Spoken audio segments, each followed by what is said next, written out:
We're going to call the meeting to order. First item is invocation by Father Dan Vollmer of St. Germain's Catholic Church. The Pledge of Allegiance will be led by Councilmember Mike Whiting.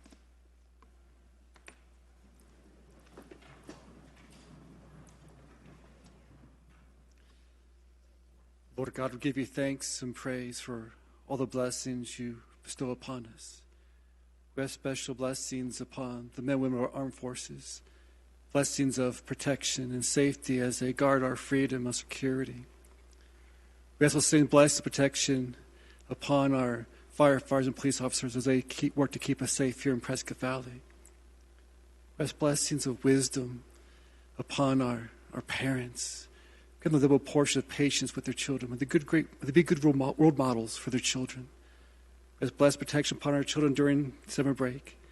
And finally, we ask for blessings of wisdom and knowledge upon our town council as they make decisions that impact us now in the future and here in the present. Let's call this to Christ our Lord. Amen. Amen. Thank you, Father Vollmer. Please join me in the pledge to your left.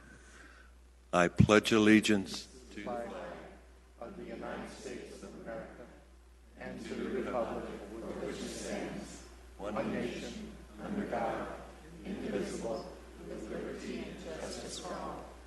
Thank you, Mike. Okay, next item is roll call. Diane?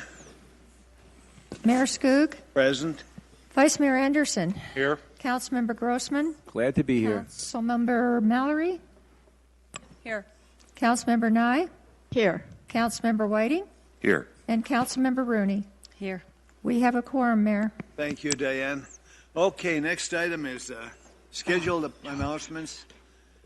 Chamber of Commerce, are they here tonight? I don't think they're here. We'll move on then to certificates.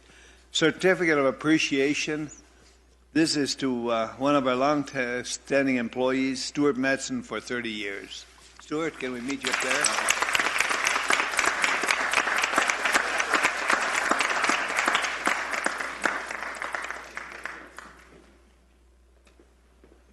Stuart left the building. Not yet. You went with Elvis? I was in here earlier without permission, and I saw him doing something, and I said, I'm going to come back here and... Who is that guy? Don't leave it on that one.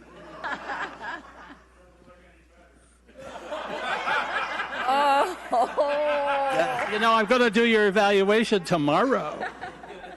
Diane, do you have any comments? The rest of you folks want to come up and join Stuart here? Everybody, we want everybody. My family's supposed to be here. Good luck. What's that? Yeah. I think, Yes, it is. There's Joanne. Joanne, come on. Yeah, look at her on the screen. wow. That's Jane Russell. The baby. Oh my gosh, look at that. Oh, my goodness. These all his brothers? Good to see you, huh? That different. Yeah, all sorts of pictures. Yeah, they do.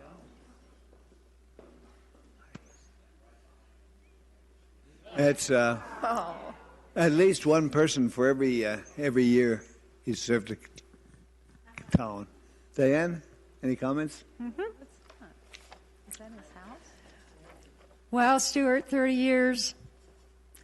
Only two other employees in the town of Prescott Valley's history have served longer than you.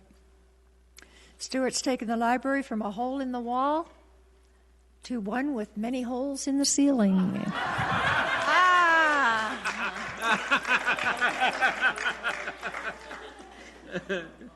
So, what was life like in 1987 when Stuart was hired as the library director? The Dow Jones was at a whopping 1,938. Gas was then 89 cents a gallon, and bacon was $1.80 a pound. The stock market crashed by 22% on Black Monday. The Baby M case went through the courts. Aretha Franklin was inducted into the Rock and Roll Hall of Fame. Margaret Thatcher was reelected for the third term. Fox broadcasted started airing. The first criminal was convicted using DNA evidence. Prozac made its debut, and The Simpsons began its first season. Prescott Valley had a population at that time of 6,700 people, which is now approximately 45,000. From the June 10, 1987 issue of the Tribune, new librarian Stuart Matson presented a budget of $67,322. The budget includes $11,000 from a state grant, though, which will fund the children's library position. Stuart's name has been synonymous with Prescott Valley Public Library for literally decades. He has shepherded the library through 2 moves and an enormous growth in collection and patrons, but it is his one-on-one interactions with residents and the patrons where he excels. He still mans the reference desk, answers questions, and takes books to homebound residents. As one library employee said, "I am surprised that Stuart is the boss director with the biggest heart of any boss director I have ever worked for, and I am quite happy about that." Congratulates Stuart. 30 years, it's phenomenal. A lot of changes, Stuart. Since you got on board, a lot of Prozac. Any comments, anyone? Laura? Should I be naughty or should I be nice, Stuart? I, of course, got acquainted with Stuart, one of the earliest people I got acquainted with, because of my love of all things library, and because Jean was a community choir director that I happened to participate in. So I've had the privilege of knowing a lot of aspects of Stuart's life. And the fact that we are sitting where we are sitting, it's not just a miracle. It's a lot of hard work on the part of Stuart and his team. And I want to honor you for that, and I want to honor you for always being my personal librarian. You're amazing. You're valued. And I seldom say anyone's irreplaceable, but I will have a hard time whoever tries to fit into your shoes. I'll sport them because I know that's what you'll want me to do, and you'll get me if I don't. But we sure do enjoy you and all of your hard work. Marty? Stuart, 30 years, that's an incredible amount of time. By the time I hit 30 years, I was retired. But you really do love what you do, and it always shows every time you appear before us in the council. And I think the best thing that shows what a great leader you are and what an inspiration you are is the turnout right here. I'm sure you did, but they still showed up anyway. So, I mean, the only interaction I've ever had with you basically has been when you've come before the council, but you were always so positive and motivating, and you really do know what this library needs and wants, and you do everything that you can to get it done. And the nice thing is you have a board library commission that supports you and goes along with what you come up with. And so far it has worked very well for all of us. So thank you for 30 years and continued leadership for us. Thank you. Mary? Stuart, when you talk about your family, I know this whole community is your family. And I remember when I first came and moved here to Prescott Valley, how I did go to the library, which was right over there, town hall there, and I thought that was really a quaint, very nice library that you had there.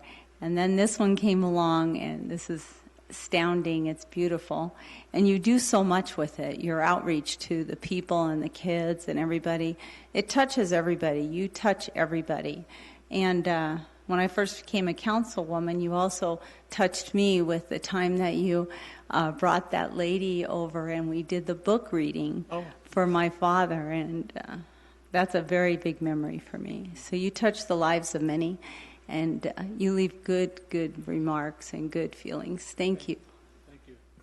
Mike? Well, I did want to lend my congratulations to you for 30 years. That's hard to fathom. And when I was looking at all the pictures, I said, well, you have quite a large family, a lot of brothers, but obviously this was you. And so, you know, as Councilman Mallory had mentioned, this is a family, and I think you've grown up with Prescott Valley as part of our family, and we appreciate that. I think the continuity you've lent to the town in terms of the library services is hard to beat. I think it's astounding that you're able to leave your mark on Prescott Valley in such an astonishing way. And, you know, one thing I wanted to ask is whether or not, and I guess we'll hear as you are able to give your comments, if you fulfilled all your goals, objectives, and dreams relative to what you want to do in Prescott Valley. And we hope that you'll be around for many more years. We don't want to see you here in a year saying you're going to retire, but that may happen. But we've been lucky to have you, and we look forward to your future involvement as well. And again, congratulations. Yeah. Jody? Stuart, I remember coming around 10 years ago and you and I visited about Illinois, specifically Belvedere. Yes. And I just recently had an opportunity to look at that wonderful book of yours with all of these gorgeous pictures that were in it. You know, and I think of...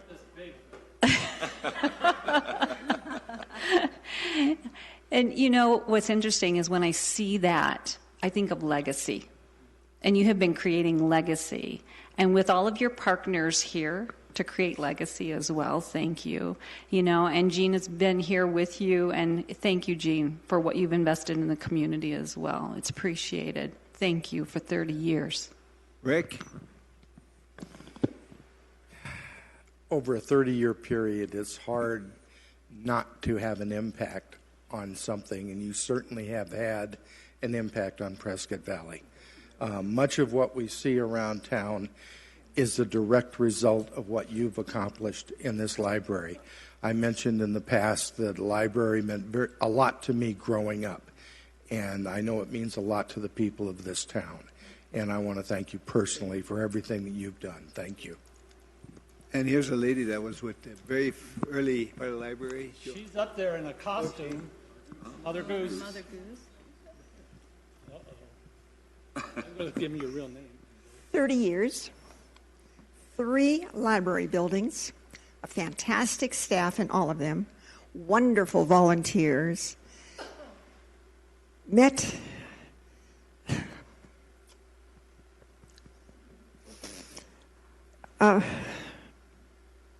The mayor can read it.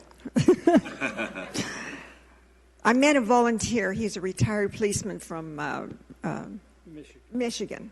And he said to me, I never seen a man work so much, so hard. And he's the director. But he just called me sir, and I told him to quit that. And not afraid of work. The first library, we did carpeting. We did some painting. I was at a meeting in Phoenix, and I come home, and his car was at the library, and I said, what's wrong at the library that he's there? And I went in, and he's in the children's department painting the walls. And he's been doing things ever since, all the libraries. Joanne, you still have 19 and a half minutes. No, I don't. Ted? Just kidding. You only have 2 minutes.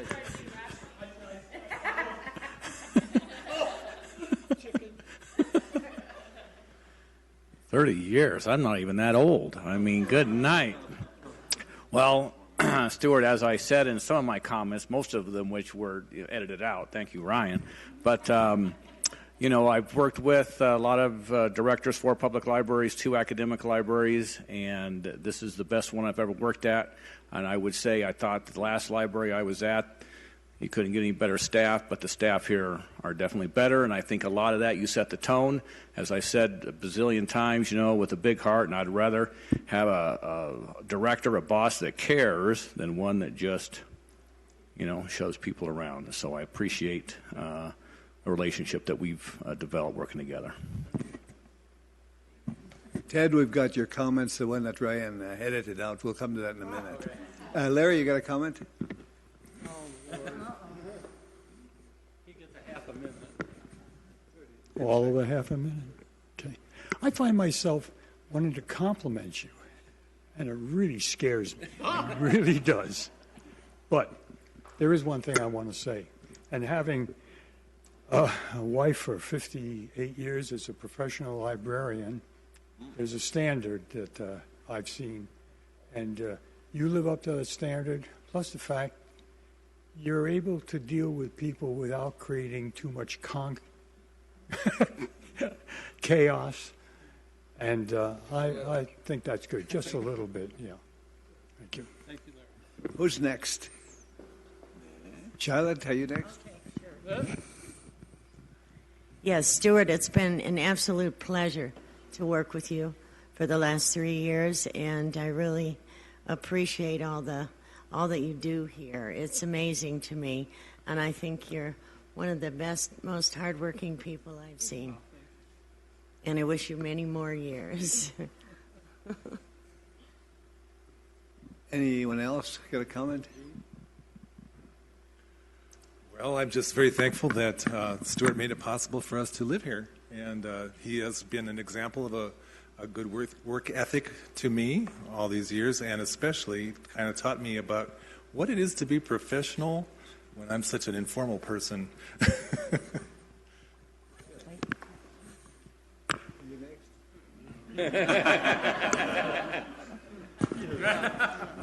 I bet if I said I'd pay him, he would do it. You're up next, Stuart. Okay.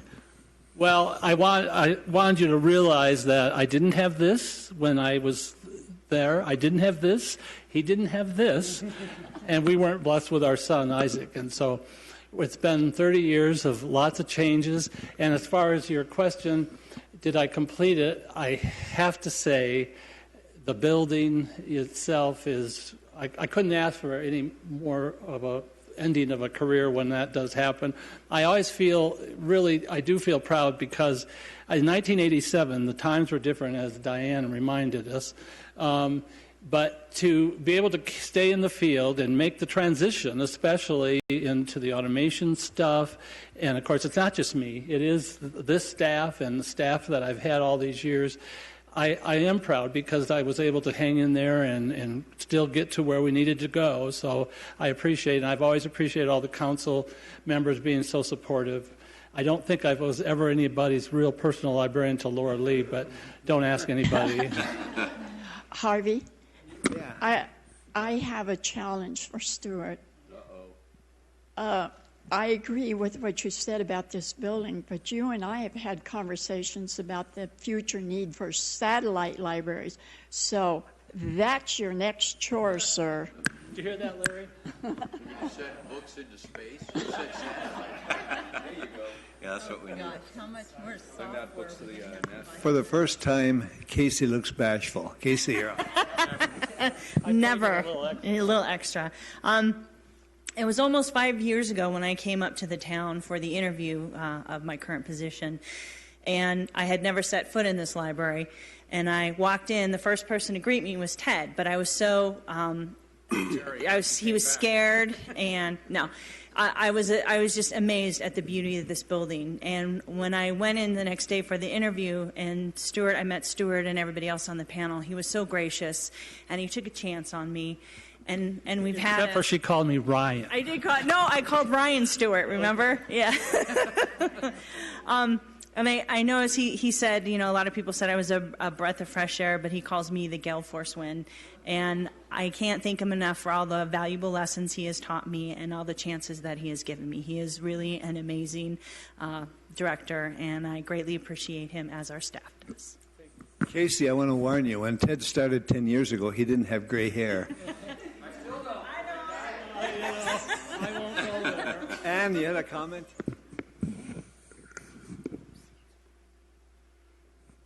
Stuart, it's been a pleasure to work for and with you for a few years.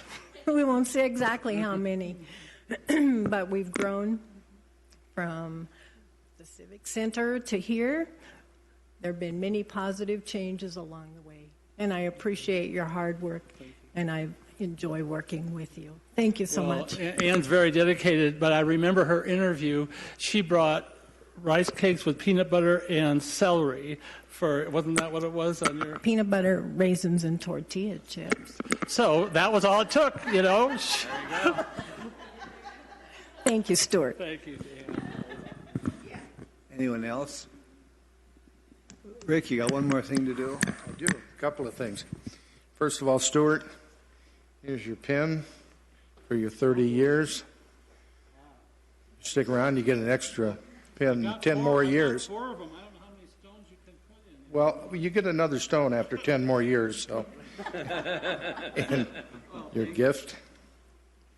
And we do have a plaque that says, "An appreciation to Stuart Matson for 30 years of outstanding and dedicated service to the town of Prescott Valley, May 1987 through May 2017.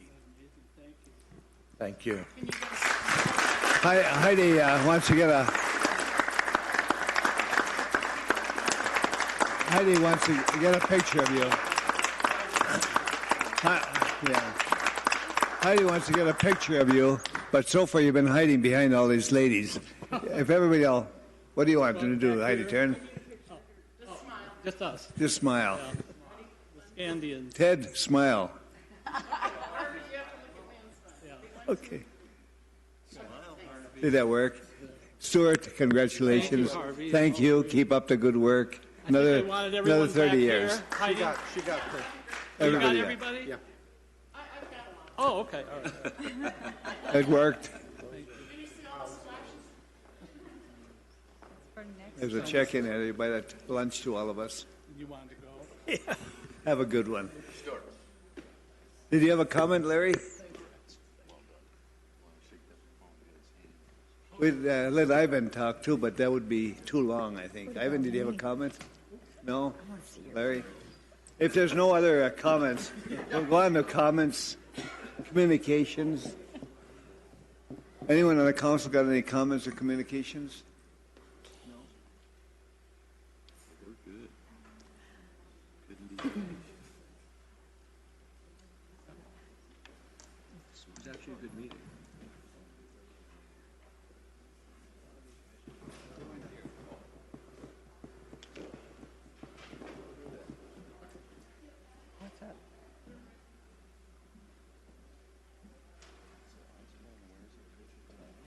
Okay, if there's no comments, we'll go on to the matters that are listed under the consent agenda. These are considered routine by the town council and will be enacted by one motion unless a separate discussion is requested on certain items. If discussion is desired, then that item will be removed and considered separately. We have the approval of the May 25th, 2017 council minutes, approving the regular proposed council meeting calendar for the fiscal year 2017 and 18, accounts payable, approving the transfer of funds in the amount of $18,745 from the police department, fiscal year 2016-17 operations budget to capital budget. And the E is approving the expenditure in the amount of $18,743.52 for the pavement restoration project, utilizing Earth Resources Corporation as approved per town contract. F would be approving or authorizing the mayor to sign a lease agreement with Central Arizona Fire and Medical Authority, CAFMA, for additional evidence storage facilities. G is approving or accepting the water easement for lot 432 from Diamond Valley, number 3, APN 103-12-024A, Victorian Estates Waterline Project. Larry, I think you had a comment. Yes, Mayor and Council, items D and E in the original agenda have been redlined on some of the newer agendas. What I'm talking about is the approval of transfer of funds in the amount of $18,745,000. That is gone. That has been pulled off the agenda, as well as E, approving the expenditure in the amount of $18,743,000 for pavement restoration. Those two items have been pulled. Need to table them, or can we just delete them? They're pulled. They're done, gone. Okay, good. Any other comments from the council or motions, commotions, demotions? Mr. Mayor, I'd be happy to make a motion to approve all items listed on the consent agenda. With the exception of D and E? With the exception of D and E. I'll second that. We have a motion and a second. Want to set the vote, Diane?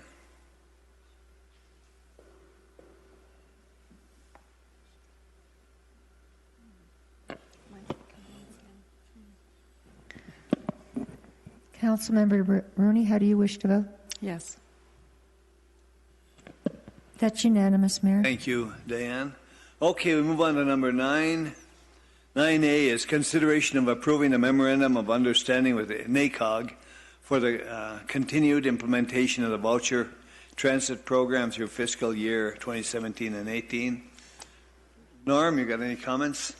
I do, Mayor. I always like to give a little background of this program. It's the one time a year we get to talk about the transit system that's provided here in Prescott Valley through NACOG, Northern Arizona Council of Governments. So this is a public transit system for those who qualify through NACOG. I think Council is well aware of this particular program. We come every time this year. In fact, this is the 18th year of renewal of this particular program. I think one thing I do always like to point out is anytime you have this particular program, we like to get the word out wherever we can about the availability to those who do qualify. So I always like to point out these brochures that we have in some of the human service provider agencies for the information and web links and or people to call in order to talk about the voucher transit program. In addition to that, there's also the website under Public Works and many links to this availability of the program. So I'd like to point that out first. As we talk about, this is a long-standing program. It's in the 18th year. We upgrade this particular schedule every year. You can see what the history's been for the voucher transit system through NACOG, and in its 18th year, you can see the funding level for the last 6 years has been at $50,000. What we're proposing for next budget year is the continuation, so we don't have any loss of service. People have become dependent, so it's a good level of service, and we're proposing for the next budget year to keep it at $50,000. The reason we're coming to you tonight is because with the memorandum of understanding that if you so choose to approve, that it gives us time to process the paperwork so there's seamless service and no service disruption. So when we hit the new fiscal year, July 1st, all the particular program that's been in place for the many years is seamless and that particular service continues. So here's a good look at what the levels have been. Do like to point out, I think Council may recall back in 12-13, the LTAF 2 fund that was established from the state to help establish. There was a matching fund at the time of 25%. The council has elected to keep that particular funding level, obviously at 100% of our general fund monies to keep this program running. So I always like to support council that there's no help from the state anymore.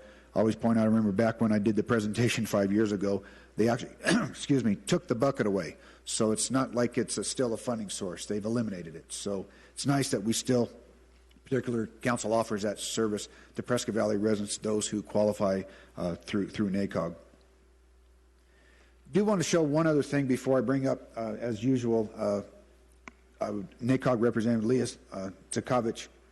Would like to point out some other work that we've done through Central Yavapai Metropolitan Planning Organization. This particular document that you see, the cover sheet here, was just done in February 17th. I'm holding up the document here. It's several hundred pages. What this effort was the transit advocates in the Quad City area get together routinely through the Advocacy Council, Transit Advocacy Council. And that's what this is it's basically a guidebook of all the human service providers out there, what to provide, who they are, contact names, level of service.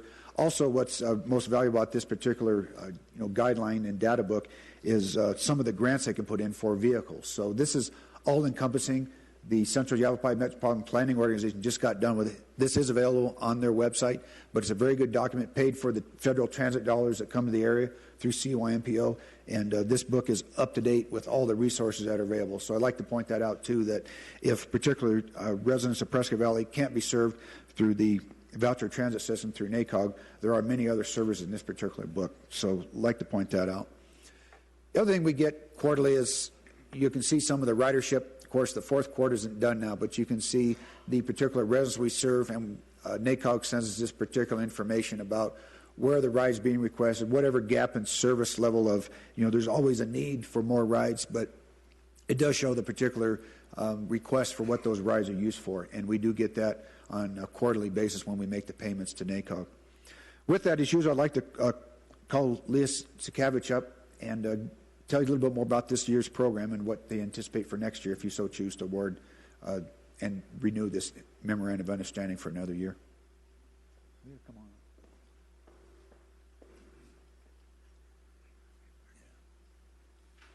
Something from here, just hit the arrow.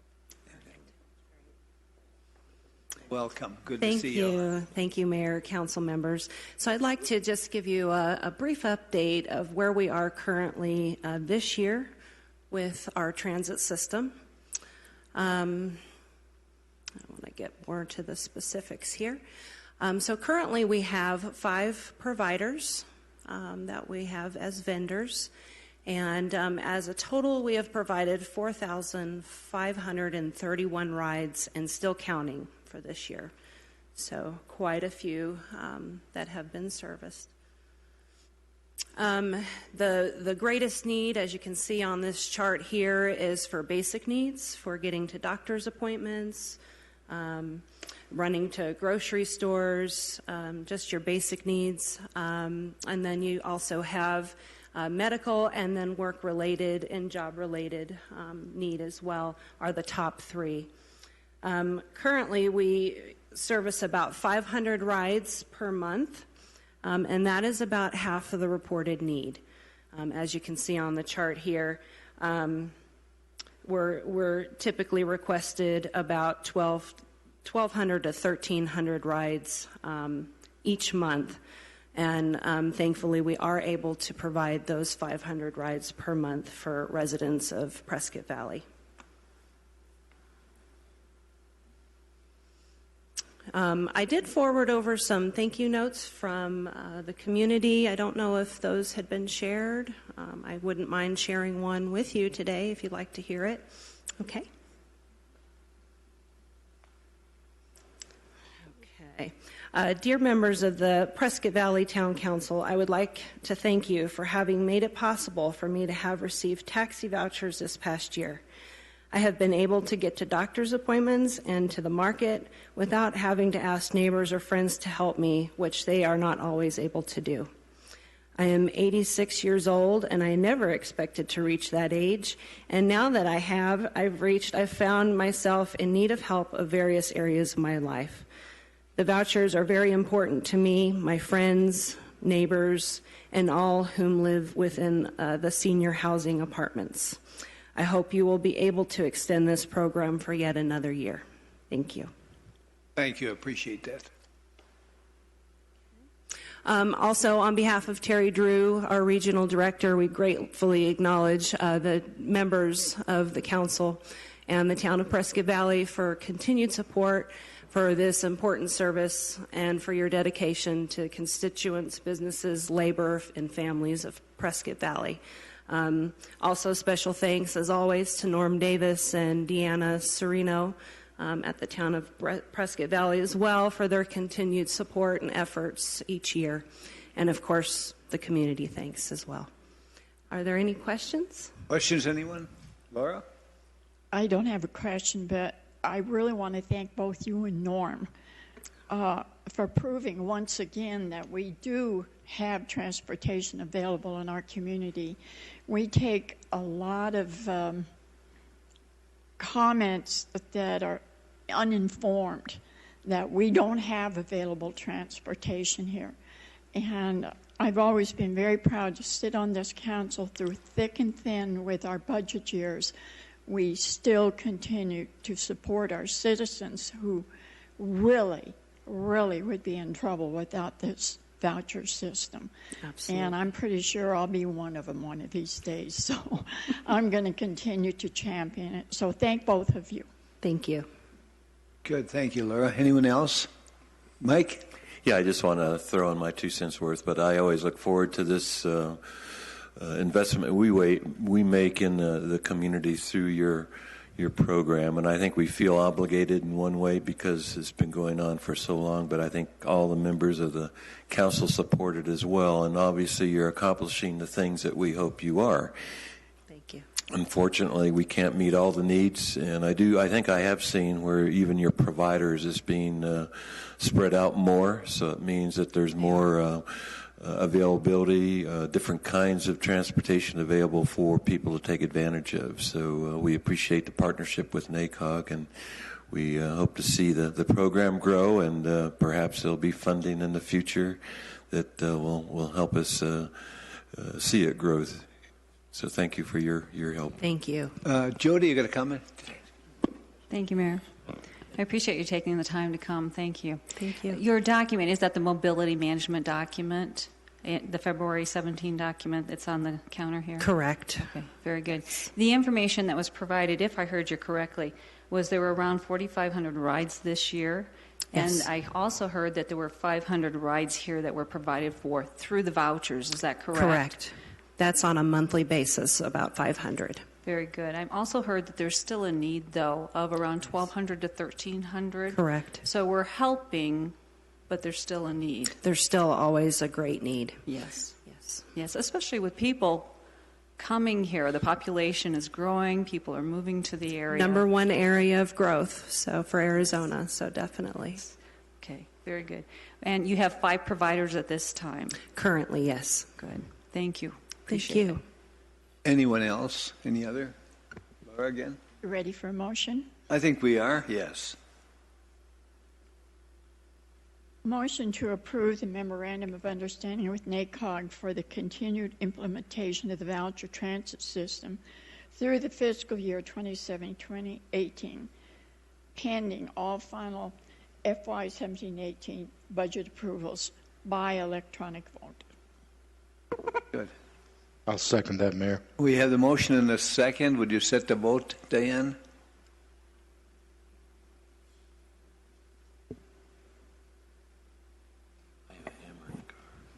How do you wish to vote?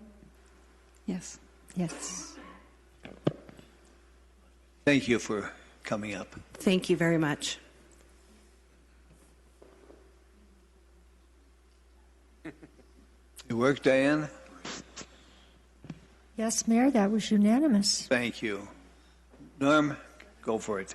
Okay, we go on to number B, consideration of and possible adoption of resolution number 1999, approving the sale and execution and delivery of pledged revenue obligations to finance the cost of a police building expansion program, approving the form and authorizing the execution and delivery of necessary documents, delegating authority to determine certain matters with respect to the foregoing, and authorizing the taking of all other actions necessary to the consummation of the transaction contemplating by the resolution and declaring an emergency. And I think Bob Casillas, who tried to get here last week, couldn't make it.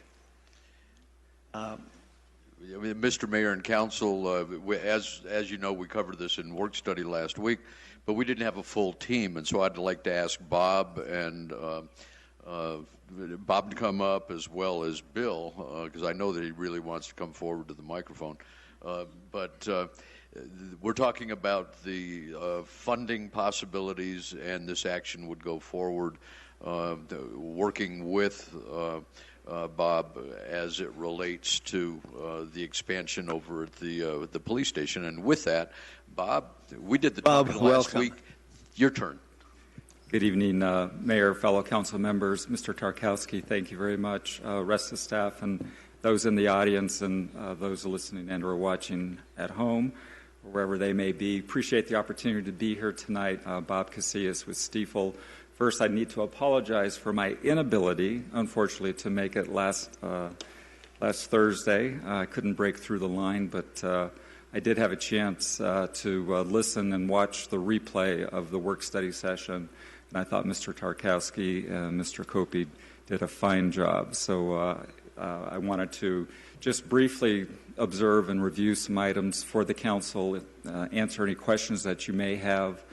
Your special counsel, Michael Cafizo at Greenberg Traurig, has prepared the resolution and some of the draft documents that are involved with this transaction that you'll be considering tonight. But I think as folks either read or hear about or see in the news, the financial markets continue to be very volatile. So whether it's the geopolitical landscape, economic activity in the United States and across the world, or even late-night tweets, those tend to affect our markets drastically. And hearing the fine presentation earlier about 30 years ago, because there is another election that took place today in England, and so I did get a chance to look briefly that their pound dropped sharply because of some of the exit polling. Who knows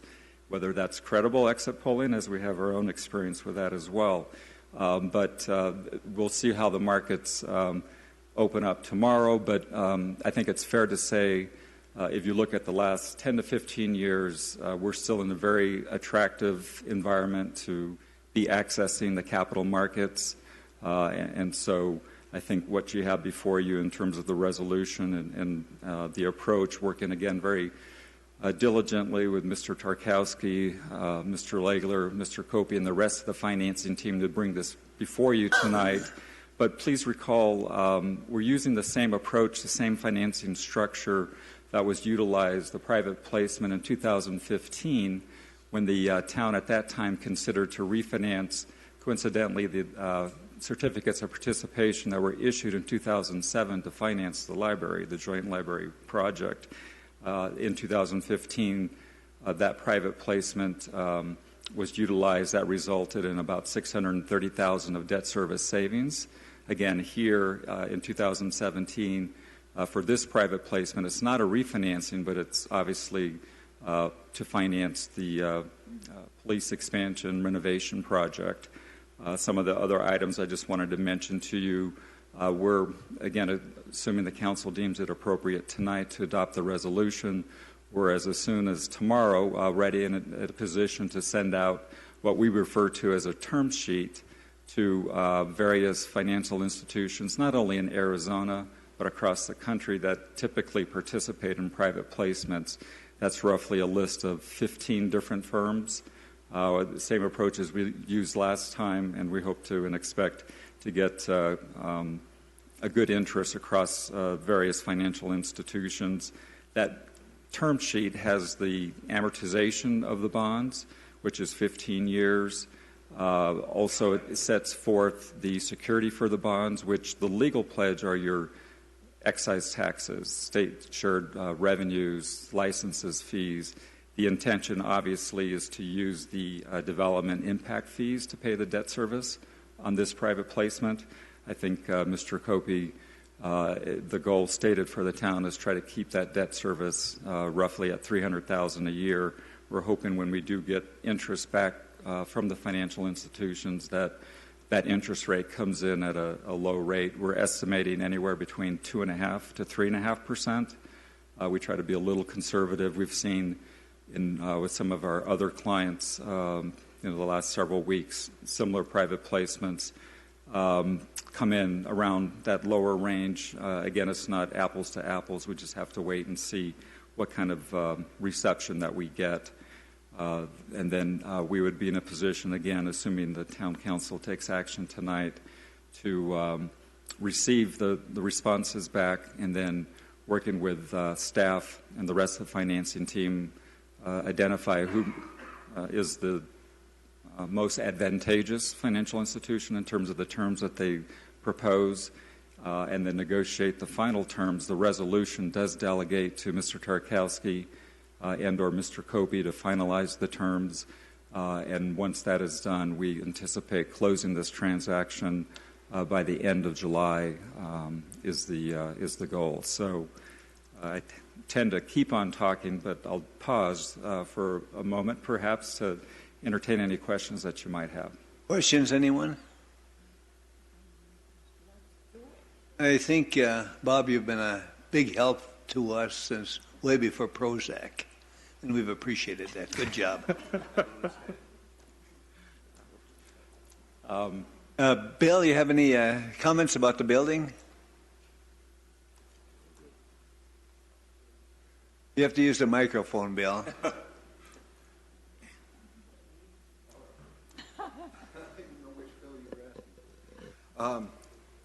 Yes, we've been working for quite some time with the design, working with the budget to make sure that we can get, for the building specifically, something that is going to be a real value to the police department and will help them expand and do what they need to do.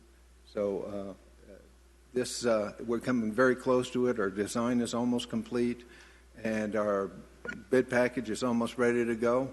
And if we could have this funding, then I think we're well on our way to having this expansion. Good. I think the vice mayor says as long as its building is waterproof. Any comments, Rick? Laura? Based on Bill's comments in the picture that we have before us, it looks to me, if we're following this, that we're very compatible with what is there. And while it'll be much newer, it looks to me when you're finished, it's going to be one comprehensive complex. And that's very pleasing to me.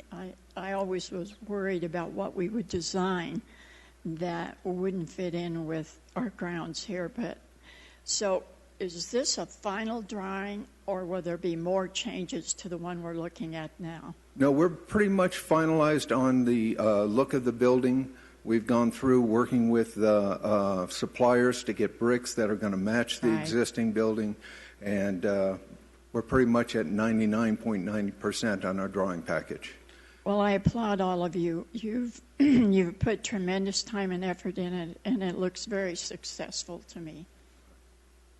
Marty, I should say. Yeah.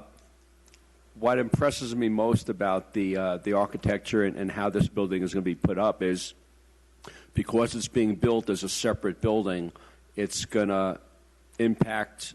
It's going to be a minimum amount of impact on the day-to-day operations of the police department as it stands now.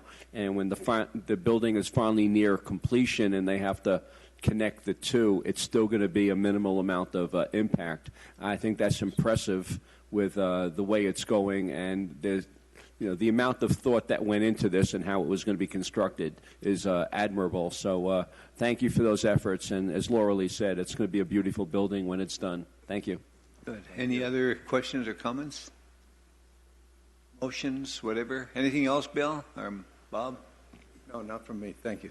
I think we're pretty much up to speed on this. And as long as it's waterproof and warm. Mr. Mayor, I'd be happy to make a motion. Good. I think we're ready. To authorize the mayor in his absence, the vice mayor, to sign Resolution 1999 approving the sale and execution and delivery of pledged revenue obligations to finance the cost of police building expansion project, approving the form and authorization or authorizing the execution and delivery of necessary documents, delegating authority to determine certain matters with respect to the foregoing, authorizing the taking of all other actions necessary to the consummation of the transactions contemplated by the resolution, and declaring an emergency. That's quite a mouthful.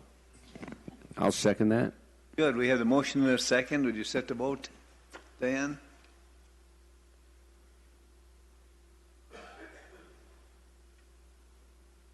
Yes.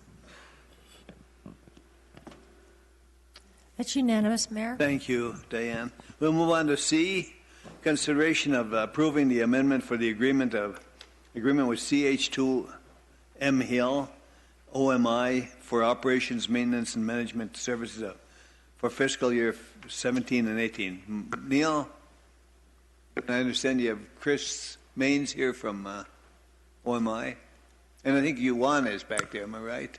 Well, there's a lot of people here tonight. A lot of people, huh? Yes. Okay, great. Good evening, Mayor and Council. Actually, tonight, Mark Kieran, the Utilities Operations Manager, is going to do the discussion on the contract amendment with CH2M. Chris Maines is going to come up prior to that, though, and he is going to provide you with a presentation. A couple months ago, we appeared before you and we were talking about some unpleasant matters related to water quality. And as part of that discussion, we were going to come back to you and provide you with an update to let you know what had happened since that time. And so tonight is actually the night we're going to do that. So Chris is going to give a presentation on the water quality and the updates related to the arsenic, and that's going to transition into a little bit of discussion about the contract. And then when he's done, Mark will do the actual contract amendment. So that's it. Thank you. Chris, you're up. Good to see you.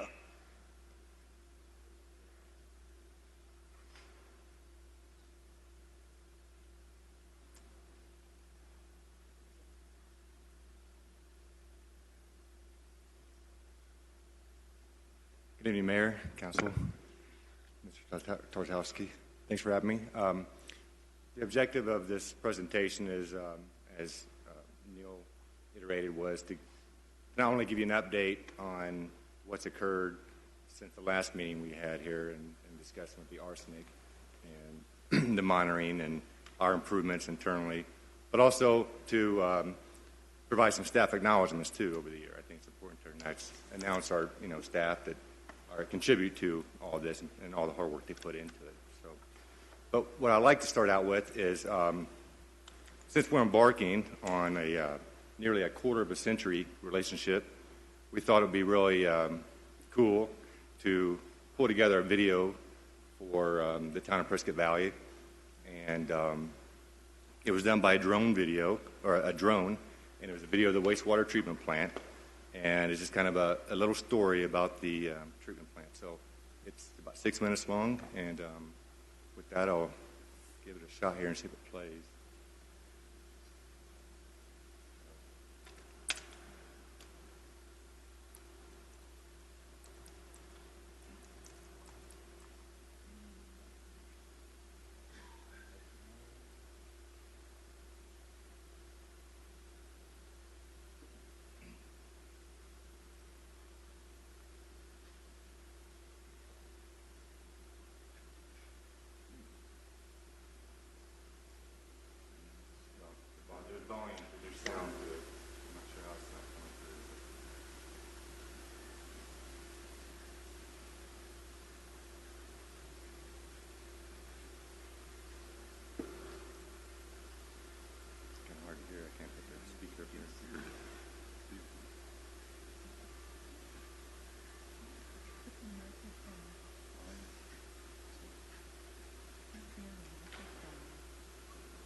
So essentially, I'm sorry, the volume's not coming through, but it's talking about the wastewater treatment. You'll have to talk closer to the microphone. I'm sorry, the volume's not coming through just as well as I'm not, but it's talking about the treatment facility and the recharge ponds in Agua Fria.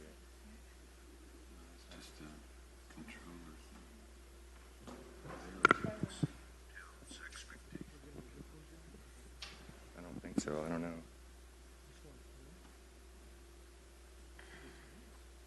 Yeah, where's it go?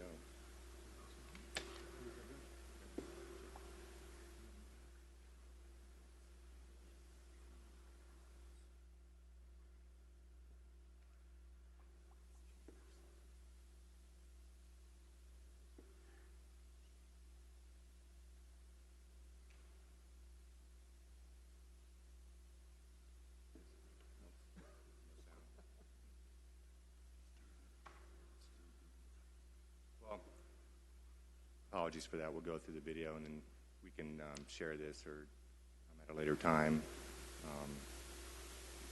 so they can hear it.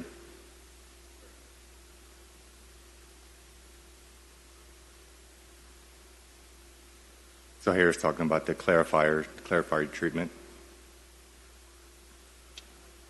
The 3 circular tanks there.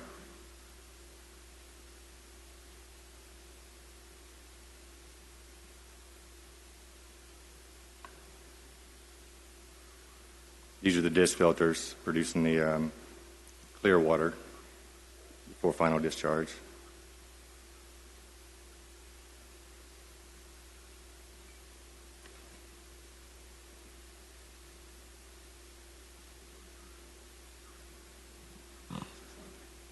which continues on to the UV system for disinfection.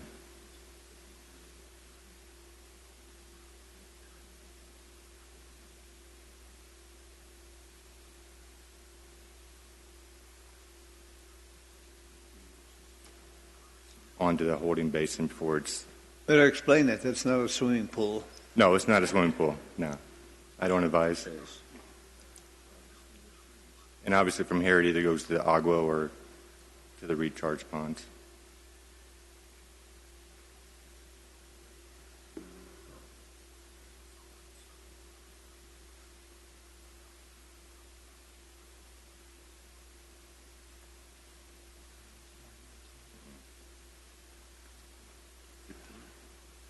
About the microphone.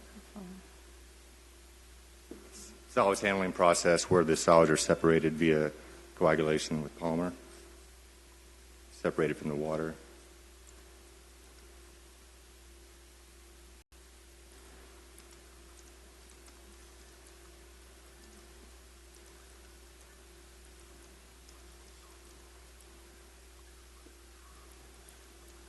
From there, they're hauled to the landfill.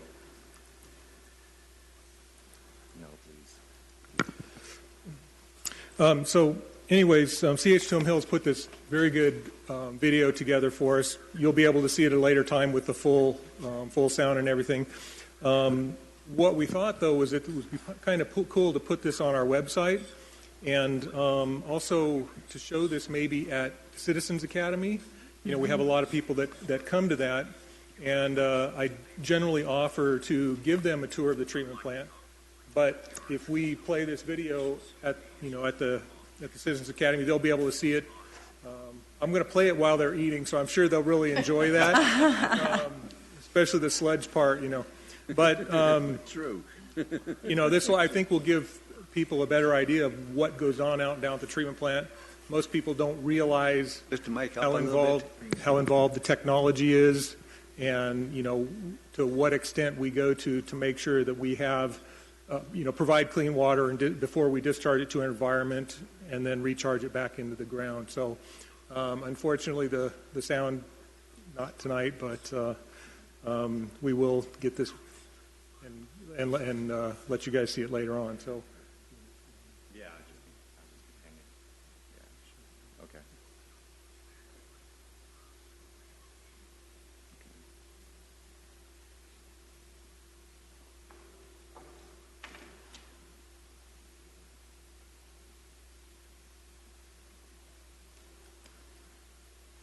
On to the meat of the presentation. In February of 2016, this flow chart here is kind of a recap of where we left off from the last time we met here, discussing the Manley Well and the arsenic. February 16th, obviously the Manley Well was at 16 parts per billion.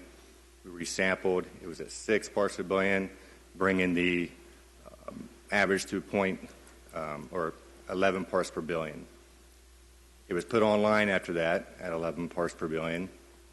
Even though the confirmation sample was 6 parts per billion, state regulators require us to average out those numbers. So we have to assume that was an 11 going out into the system. February 1st, we notified ADEQ to decide what action we needed to take. They gave us some direction with several meetings on the phone with them to start quarterly sampling immediately. We did that in February with a 4.7 parts per billion. And continuing on in February, we gave CH2M provided a self-disclosure letter acknowledging our error of not reporting this sooner. And then at the end of February, I think just after we met here the last time, we provided the Town of Prescott Valley arsenic press release. So that went out to public February 26th. After that, immediately we did a study on the well to determine how long before the arsenic, how long do we need to flush it before the arsenic level is below the MCL. From this study done on March 1st, from a 1-minute span to a 130-minute span, we did 12 samples, and they were all below the 10 parts per million MCL. Now, this could have been contributed because of the low amount here, the average of about 5.5 parts per billion. We flushed it a few times before that, taking samples. So whatever was sitting there stagnated from the period of October all the way to February had probably worked its way out, and it stayed steady at about 5.5 parts per billion for 2 hours. We also use this data so we know that when we're required to sample next on this well, how long do we need to flush that well out? And we obviously know. Right now we're looking at a minimum of an hour, irregardless of this result here. So what do we do after that? The last time I was here, there was a comment made about lessons learned. March 1st, we took that to heart and we reevaluated our compliance monitoring and verification of data. And I'll get back to that in the next slide. And as you can see the timeline here, we provided an expedited CCR, an expedited public notice. We continued on with the quarterly sampling as required by the state. This month, there's a possibility we could put that Manley well back into service. And even though we've seen a April result of 5.1, which is half of the MCL, we'll still plan to sample that prior to putting that back into service, just to be sure. And then we'll continue on with our quarterly sampling all the way up through October. After October, with our fourth quarter sample, if that comes in under the MCL, then we're free and clear, and we'll go back to, I believe, a 3-year monitoring on that well. So our lessons learned. We went back to the drawing board and looked at all the steps that we do to verify data, to report data, to make sure that our reporting is correct, and so forth. So we went from a 9-step process to a 16-step process. We just don't apply this just for the Manley well, or it's not isolated. We do this across all of our reporting, no matter what sample it is. I've highlighted the purple ones. The purple ones are the ones that we've inserted into our monitoring process. I think one of the biggest steps that we added in here is to be sure that when the monitoring assistance program comes out and samples for these wells, is that we're notified in advance and we're flushing the wells in advance prior to them sampling. I think that's the biggest take from these steps here. And the last one is an important one as well, is review ADEQ compliance website biweekly to make sure that there's no anomalies showing up on record in regards to reporting or violations or things like that. Because there are, from time to time, errors on their website that we have to correct. And maybe things got missed in the mail or late stamp date or so forth, or somebody in ADEQ might have put in the data at a wrong time. So, but that's, I think, number 16 is a very important process for us as well. Some key takeaways. Water delivery. The Manley well was not in operation. When we pulled the first sample, it was in operation after we pulled the second sample on February 16th with an MCF or with a 6 parts per billion. There were no fines, penalties, notice of violations from ADEQ that came out of this. Possibly a lot has to do with our disclosure of the error that we made, and also the direct communication we had with the state. It took several phone calls to work out what actions we had to take. The CH2M monitoring plan is something that we update annually, and it's proprietary to CH2M. What it is, it's a self-disclosure program for sampling, monitoring. It comprises of maps and schedules, and we submit this to the state every year, and we update this every year. It's about a 100-page document, and it's not required by the state. We do this on our own. The next that is proprietary to CH2M is the sample tracking tool. What that is, it's a kind of a two-person verification of every sample that's taken. Make sure that we are sampling them on time and on schedule as required. The last one is just to remind that MAPS is the one who does sampling for the small communities, smaller water systems, and they did this sampling for the Manley well, and they're hired by ADEQ. All they do is sample. They're not there to verify results. And it's a new contract every year from ADEQ and a new sampling program or assistance that is provided.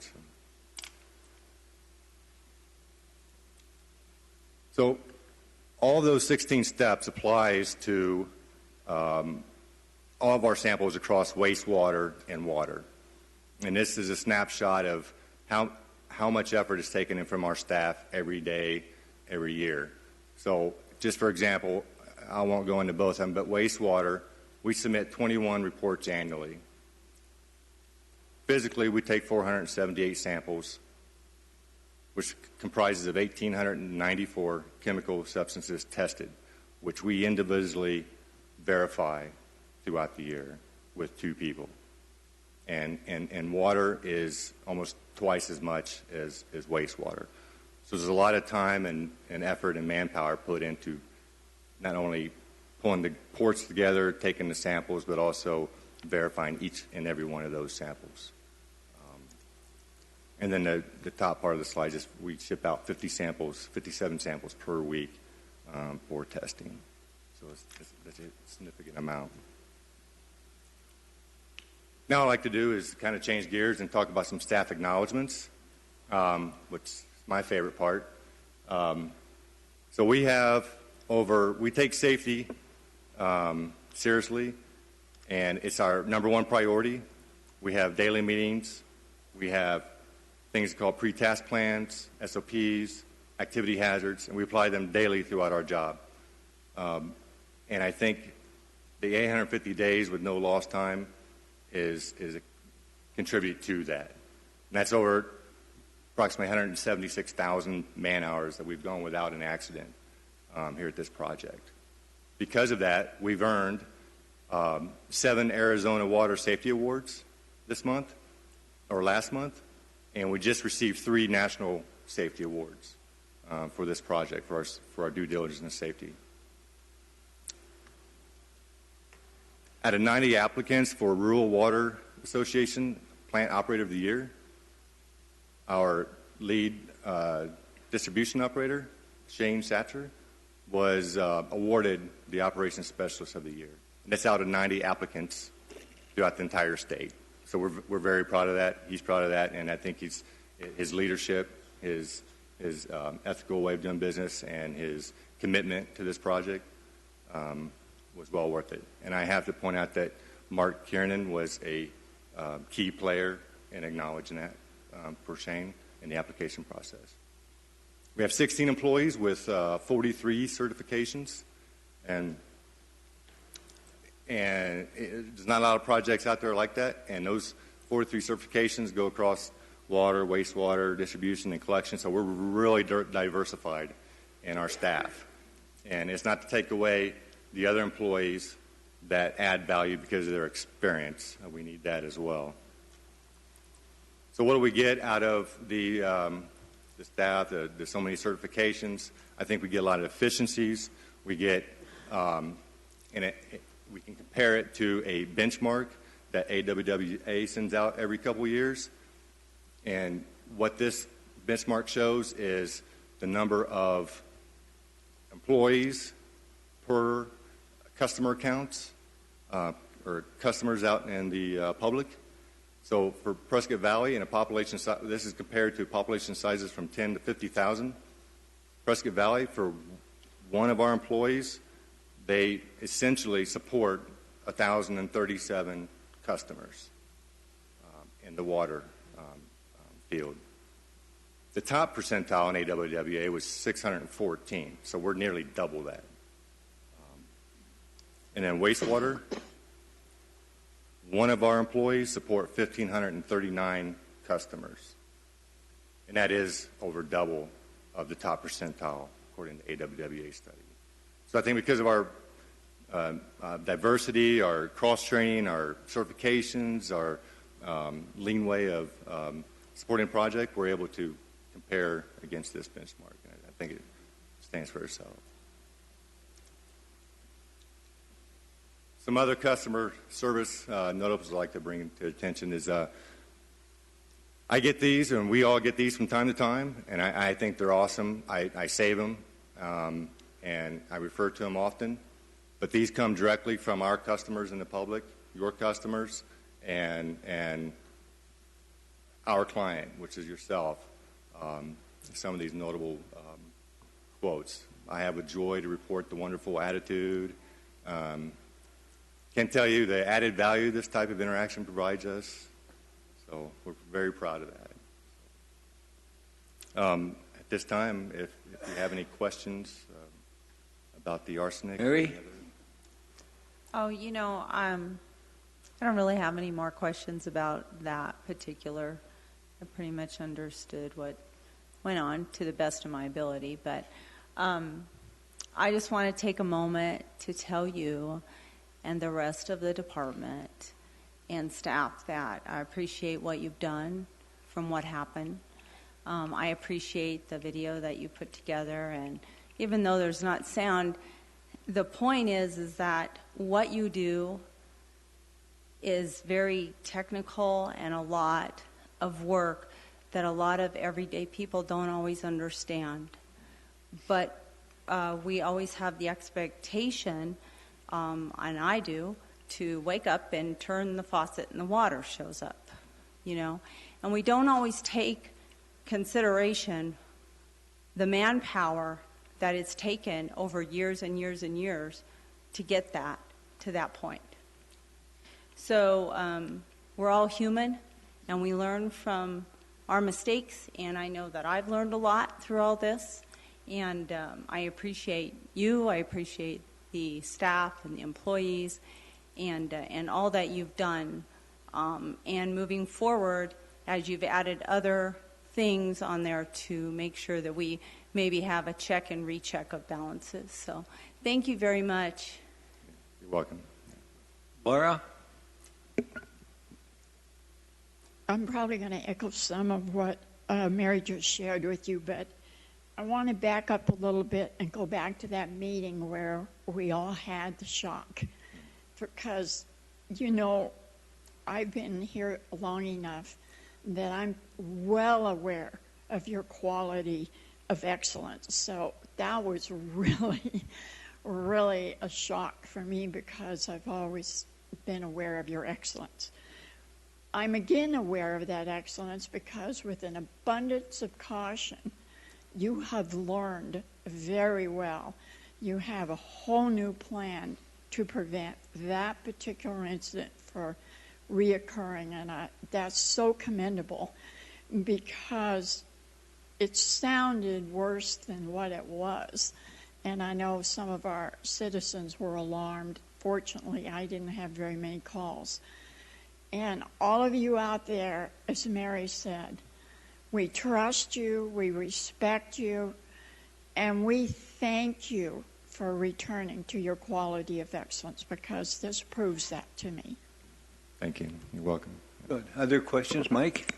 Yeah, I just wanted to mention, I think I have before, that I've had experience where I've seen emergency situations that your crews have responded, and it's very timely, very professional, and resolved very quickly. So we appreciate that. So we know your crew is very well educated and experienced to do those things other than the normal, I guess, monotony of running a water plant and wastewater. One question I had was relative to the flushing and the samples. Now, we're not just doing Manly well anymore. We're applying that to all the wells? That's correct. Yeah, we're applying that across all the wells. Yeah. Mm-hmm. Okay. We want to be on the safe side and make sure that we're providing the right quality of water for the customers. Because you never know, what to expect, and, things change, and I think this is just probably a wake-up call to say, well, we have to do things that we hadn't thought about before, which I think will improve our service and the quality of our water. So. Sure. Yeah. And it's more importantly to flush out those wells that are sitting idle for such a long time. Yeah, I think that's a lesson we learned. Yeah, so. it is. Jody? Thank you, Mayor. Chris, just help me to understand. You said 57 samples a week are shipped out. Where do they go to? To numerous labs throughout the state. I think we have 2 identified labs that we send those to for testing. They don't come to the top of my head right away. There you go. Yeah. Legend and Bradshaw. Okay. And thank you. And we have 2 people for the quality assurance in-house, correct?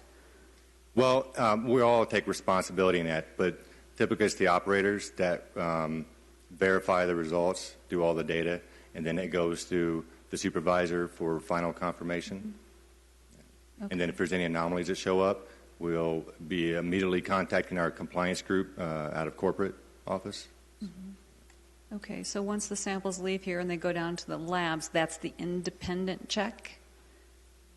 Yes, we have to wait on the results to come back. Mm-hmm. And a lot of times we'll ask for emailed results prior to them submitting the final results so that we can be prepared for what's coming. Sure. And Chris, if I remember correctly, the 9-step process that you had, that would not have applied to the Manley well because we were not using it at the time. Would that be correct?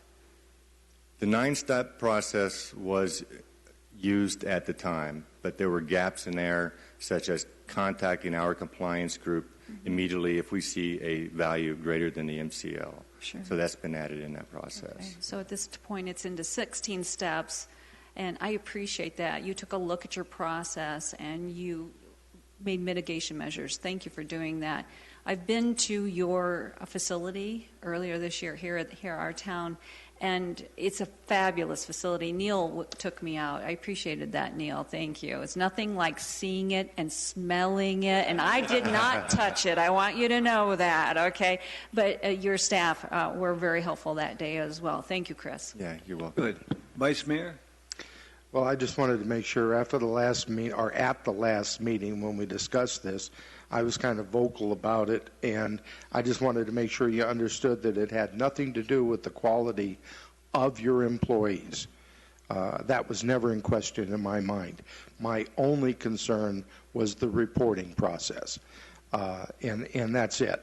I know you did what had to be done, and I understand what happened with it. And those things do happen. I see that you've taken action to correct that, and that was my only concern, and I thank you for that. Sure, you're welcome. Yeah. Marty? Yeah, I'll just repeat a lot of what has been said. The quality of work that you and your staff do is just remarkable. And I have been out to the facility a couple of times, and it is just one big. It's just amazing what you guys are able to accomplish. It's a huge place to maintain and a lot of things to keep track of, and it's just amazing that you're able to do what you do. But for the public watching out there, I just want to repeat to them again, in case they didn't hear it clearly, that the well, when it was tested, the original error that was made was they didn't flush it long. That it wasn't flushed long enough. And it also was not online.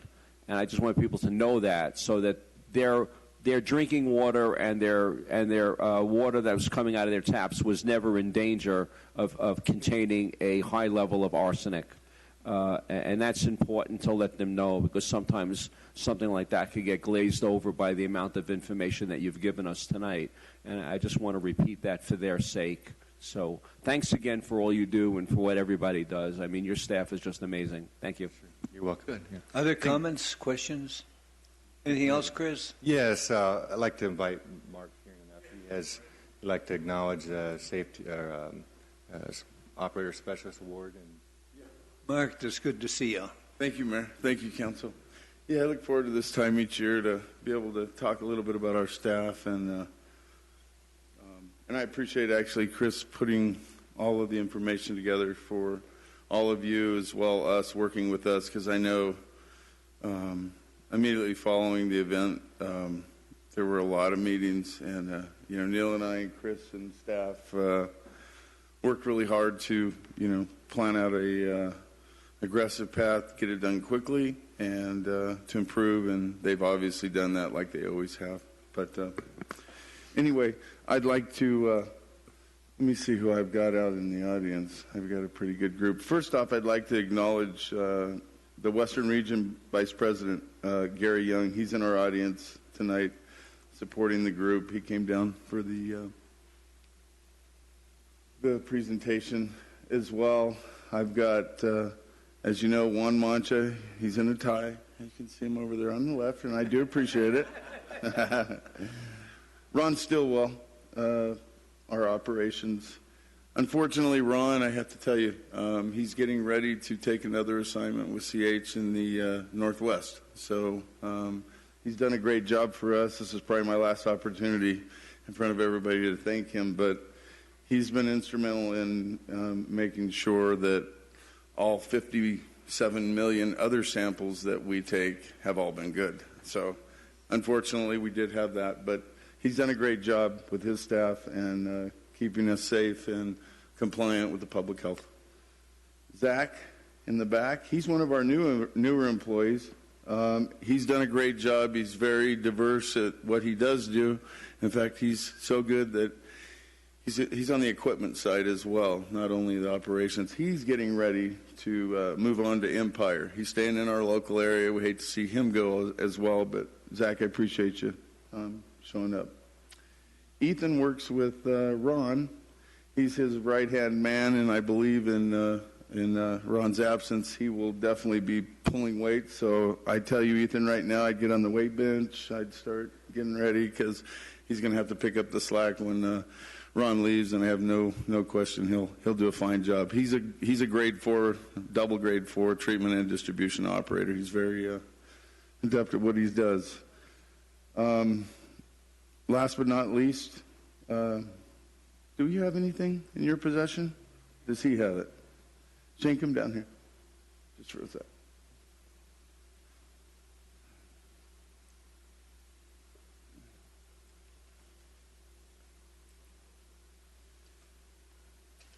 Thank you. No, you can't sit down yet. Hold on. So this is the hardware Shane received from Rural Water. Shane Schatzer, Town of Prescott Valley Water Systems, 2017 Water Operations Specialist of the Year.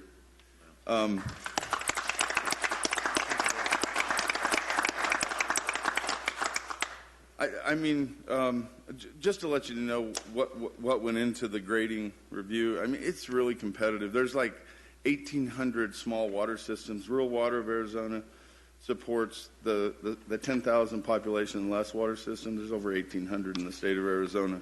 As Chris said, I talked to the director numerous times when this was happening, and there was over 90, 100 applications, and most of the applications are coming from council members, mayors, county director, a lot of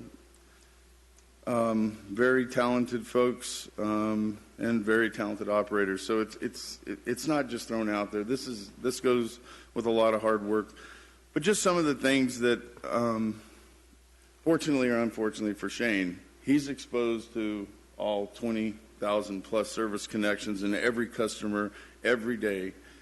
And Shane probably sees my phone number come in and says, "Oh my God, he's calling me again." And it's a lot. There's a lot, and every problem that we have related to the water distribution system is, if it's an issue, it's going through Shane. But not only just the customer service and resolving problems, Shane has had to shoulder anytime we develop or implement new technology. Our smart meter program that we kicked off like 5 years ago. Before that, it was just the advanced meter reading, the AMI technology, which was the radio read meters, and then we went into the tower-based system, and now we're reading from our desktop. All that stuff has to go directly through him and his staff. The pipeline starts here, and then it's escalated through, and he has to ensure all that gets done. He's done a great job. In fact, we're going to talk a little bit tonight in this council action regarding some capital dollars to get that program completed. leak detection. We're probably one of the, well, I know we are the only ones that have the equipment we currently possess with the Permalog leak detection program. It's very technical. It's time consuming, and it takes a while. It's a science, but it's it's with a personal approach, and he's got to make sure that I'm providing directives on where we want to go. We talk about it, but he's the one that has to take all the equipment. We provide the training, but he has to make sure it's implemented, it's processed, and taken care of. That's another one. These are just highlights in this white paper that I wrote for Shane.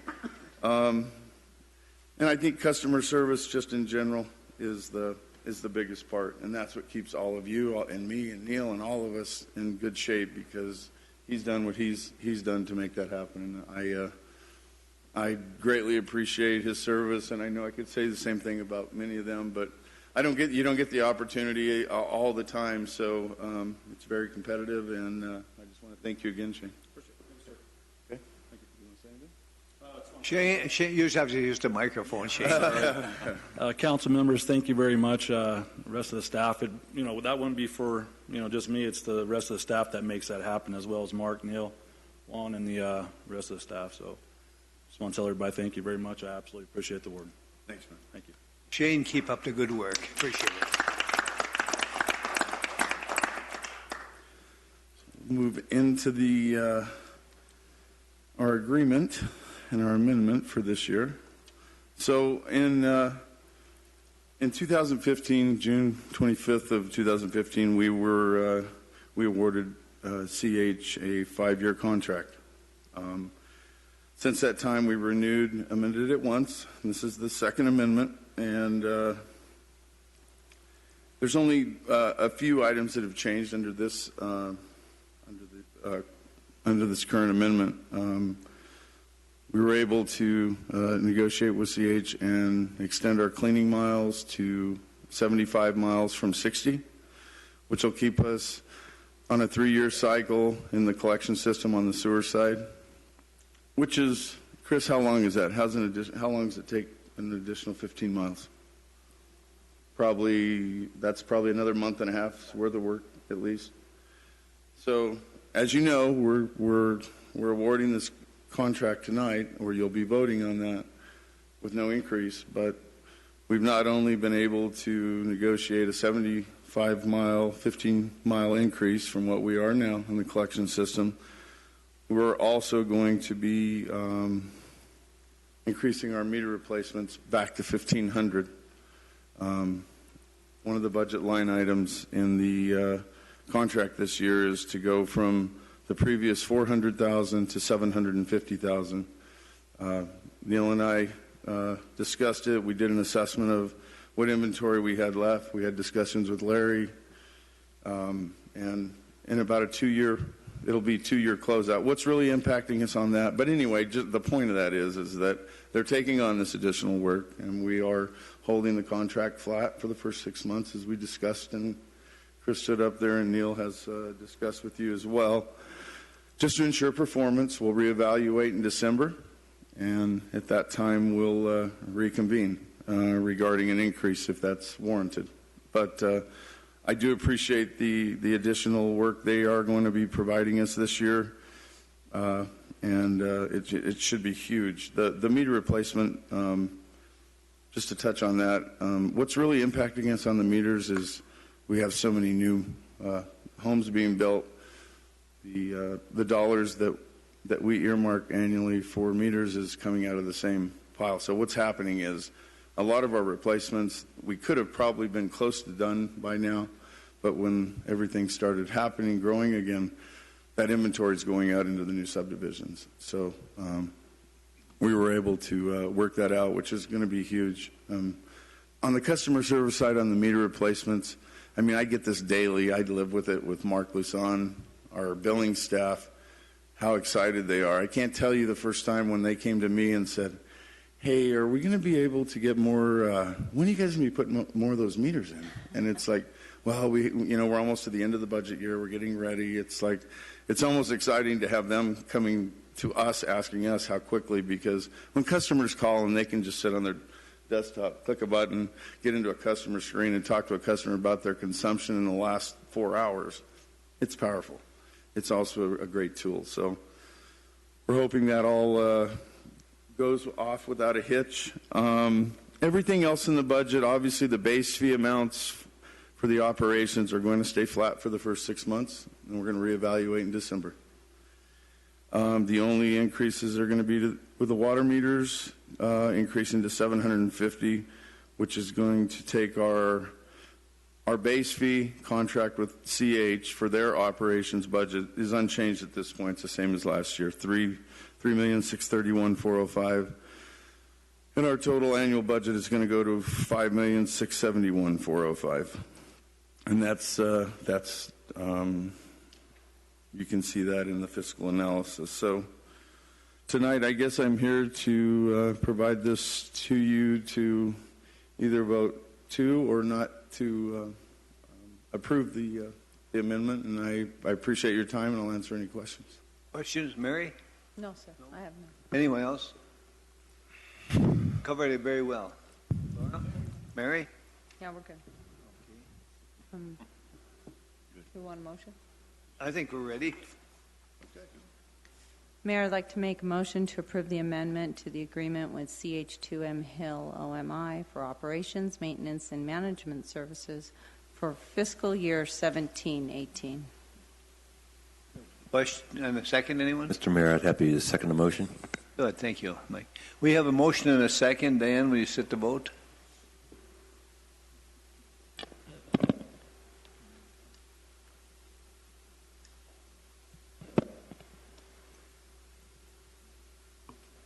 No. No. Any? That is a vote 6 yes and 1 no, Mayor. One. Okay, that one passes. Mark, and thank you, Mayor. We've had good service. I think only one blipped out, happened by accident. Excellent. Thank you. Thank you. Okay, we move on to D, public hearing. General Plan Amendment GPA 17-001, Pronghorn Ranch. Richard?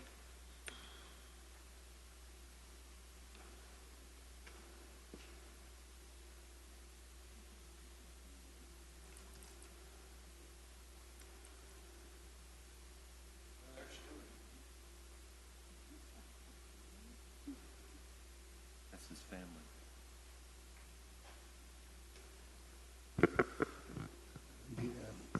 Good evening, Mayor, Council. You're considering, this is a general plan amendment. It's the time and place for a public hearing to take public comment relative to this amendment to the town's general plan. You have in front of you Track 65, which was designated as part of the approved master development plan for Pronghorn Ranch.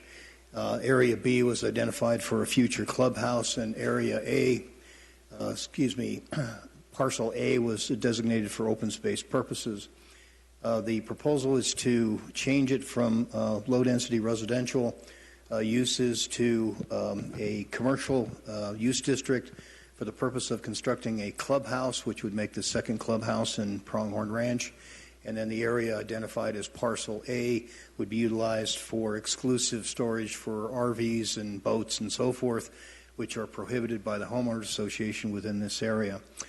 This matter was presented to the Planning and Zoning Commission on May 8th. It comes to you with a unanimous recommendation for approval. Can advise you that Ben Snyder is in the audience. He's a representative of the Homeowners Association that brings this plan, proposed amendment to the town's general plan. I would respond to questions that either you, Mayor, Council, or members in the audience may have. Comments, questions? Audience, anyone got any comments? Where's Mr. Snyder? There he is. You have any comments there, Ben? You'll have to use the microphone.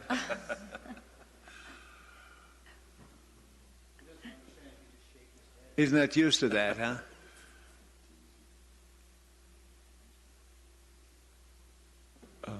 Good evening, Honorable Mayor and Vice Mayor and Council members. Thank you for considering this. Our Homeowners Association is excited to add this amenity.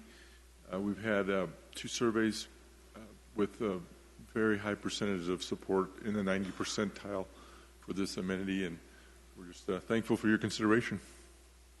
Good, thank you. Any other questions, comments? Anything else, Richard? If not, I would declare the public hearing closed. We'll move on to number E, consideration of approving resolution number 2000, adopting the general plan amendment GPA 17-001 Pronghorn Ranch HOA and sign any agreement under Proposition 207. And that's just a follow-up to the public hearing. If there's no questions, anyone have a motion? I'll make a motion. Okay. Motion to authorize the mayor and his absence the vice mayor to sign resolution number 3000 approving GPA 17-001 and to sign any agreement under Proposition 207 by electronic vote. I'll second. Okay, with a motion and a second, would you set the... Oh, did you have a comment, Ray? Okay. Would you set the vote, Diane? It's very unusual to have that level of cooperation. That's unanimous, Mayor. Thank you. Okay, we'd want to number F, another public hearing, zoning map change ZMC 17001 Pronghorn Ranch HOA. Mr. Mayor, this is a time and place for a public hearing relative to the zoning map change associated with the change to the town's general plan. Illustrated above is a preliminary development plan which was presented to the Planning and Zoning Commission on May 8th in support of the zoning map change, which illustrates a clubhouse facility as well as RV storage. One key aspect of this that was presented to the Planning and Zoning Commission, and I'll talk in some detail at the final development plan phase when you get that document. This area was previously contemplated for a clubhouse to the extent that there were higher walls built adjacent to it to benefit the adjoining residential units, and there was no remuneration for open space being adjacent to open space. In addition, it was proposed and discussed by the Planning and Zoning Commission that the area utilized for RV storage will be lowered approximately 4 feet so as to lessen the visual impact of RVs. If you take those two things into combination, if you're operating a motor vehicle going down the highway, can't be more than a little over 13 feet in height, as Councilwoman Rooney would completely understand. She would tell you exactly what that is, 13.8, 13.9, whatever it is. But in any case, it will lessen the impact because of the 9-foot wall combined with a lowering of the property. You'll see the top of the units. Once again, it's proposed that this be exclusive use for residents of Pronghorn. This is not a commercial enterprise. Rather, you have to own a home in Pronghorn Ranch in order to be able to utilize the RV services. I expect you'll see similar requests for other master plan communities in this area because the homeowners associations prevent them from being stored on site. With that, I would help you respond to questions, Mayor, from either the council, or the public. Questions, comments, anyone? Marty? Yeah, I'm looking at the Exhibit 3 that we have on our maps here, and I'm seeing that they have parking spaces for various size vehicles. Do you know what the capacity is total of how many RVs it could hold? There's a initial phase, and a subsequent phase. I believe that number is approximately 90. Okay. All right. Thank you. I can say with some experience, again, pardon me, to your question, with some experience that we routinely work with property owners in Pronghorn Ranch to have them remove RVs because that's also a violation of our town code. And many of them respond with there's no place to put them. So I suspect this area will fill up very quickly. Mike? Yeah, I just had a question. I was just wondering, will this amenity be at no cost for residents? There will be a fee associated with storage. Okay. Yeah, I agree with you. I hope it does initiate a kind of a trend for some of the planned communities, because as you outlined, Richard, it's not available otherwise. So I think it would be a great amenity for some of the other planned communities. I would wager you'll see Granville do the same thing in the next 6 months. Good. Other questions, comments? Public, anybody got any comments? Mr. Snyder, got anything to add? Use your microphone. That's a trick he has, you know. No, I just want to thank you again. Okay, thank you. Very Appreciate that. Thank you. Good job. If there's no other comments, then I would declare the public hearing closed. We'll move on to G, and it's a follow-up again. Consideration of reading ordinance number 831 by title only on 2 separate occasions, then place the same on final passage, approving the zoning map change, ZMC 17001, Pronghorn Ranch HOA. Anybody care to make a motion or demotion or come on? I'll make a motion. Motion to read ordinance number 831 by title only on 2 separate occasions, and then place the same on final passage, approving zoning map change ZMC 17-001 Pronghorn Ranch HOA by electronic and voice vote. I'll second that, Mayor. Okay, we have the motion and a second. Would you set the vote, Diane?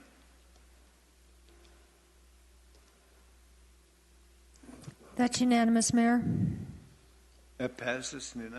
Thank you. With the vote in favor, I would ask Diane to read the ordinance once by title only for the first reading. Diane?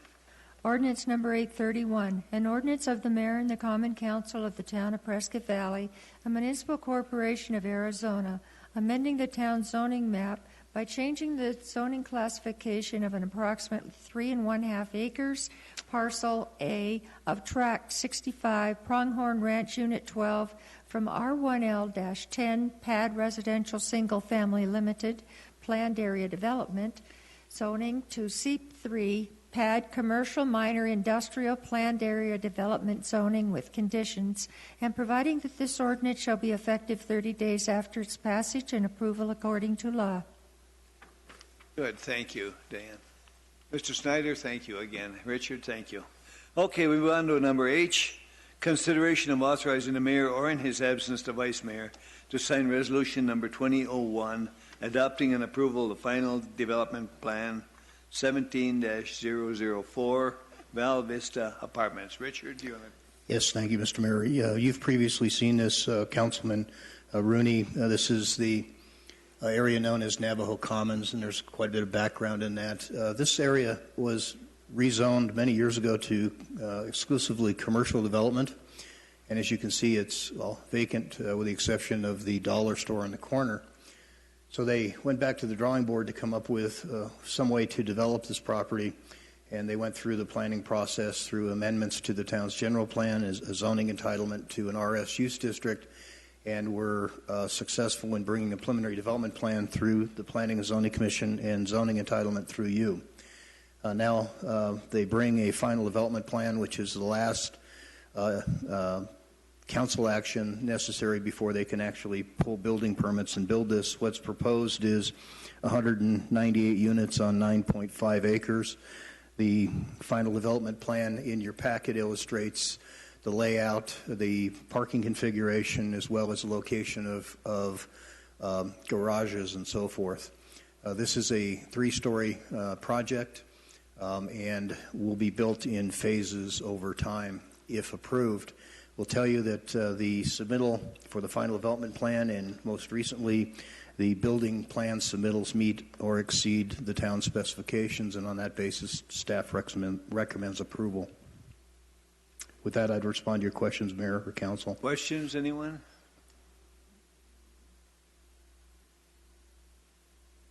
No questions. Laura? I'll make a comment and then a motion. For anybody listening at home, there's already apartments all around there, so we aren't altering a scope of a neighborhood here. With that, I'll make a motion. Okay.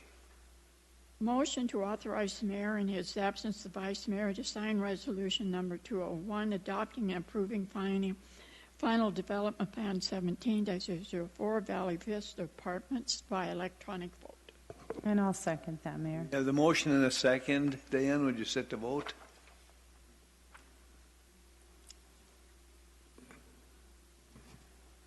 That's unanimous, Mayor. Thank you, Diane. Okay, we move on to number I. Consideration of approving the following change orders and contract awards for services. Change order to contract with Bennett Oil for fuel services. Change order to the contract with Clean Team Janitorial LLC for janitorial services. Change order to the contract with Swept Away LLC for mowing services. An award to contract to Traffic Safety Incorporated for street striping services. An award to the contract to Offsite Sweeping LLC for street sweeping services. Norm? Yeah, Mayor, Council, this is the yearly time we come before you to talk about some of the outsourced services we use in Public Works. We've talked in the past, we have a very much reduced staff in Public Works because we outsource for services for our residents. And we go out to the competitive market and actually get the specialists in a particular service area that can deliver that service most efficiently and economically. We do have 5 services that we look at yearly. What's important to note, a lot of these contracts, due to the capital investment they may have in equipment, that they can be 5-year contracts. We come before you this time every year that we can sever that particular relationship or move on to continue that relationship. And there are 5-year renewals. So what's important to note that 3 of these particular contracts, basically we've discussed with the current vendor about the particular renewal process, but there is 2 more that we actually went out to rebid because the 5-year renewal was over. So, and once again, you can refresh the contract. There is an advantage to that. You can refresh some of the services and match better service levels or just match the particular funding. So let's go through them, just the highlights real quick. Fuel with Bennett Oil, this is the 4th year of a renewal. We're just going to do business with them again as a recommendation from staff, so 0% increase. They do provide that particular contract. We purchase approximately $350,000 a year of fuel through Bennett Oil. So that's all the particular town departments. So there's many other departments involved in this particular one. Janitorial, that's particular contract is in a 3rd year of renewal. And they are requesting a 1% increase. I think Council has seen that did want to comment that Proposition 206 that was passed in November basically raised the minimum wage from $8 to $10 an hour.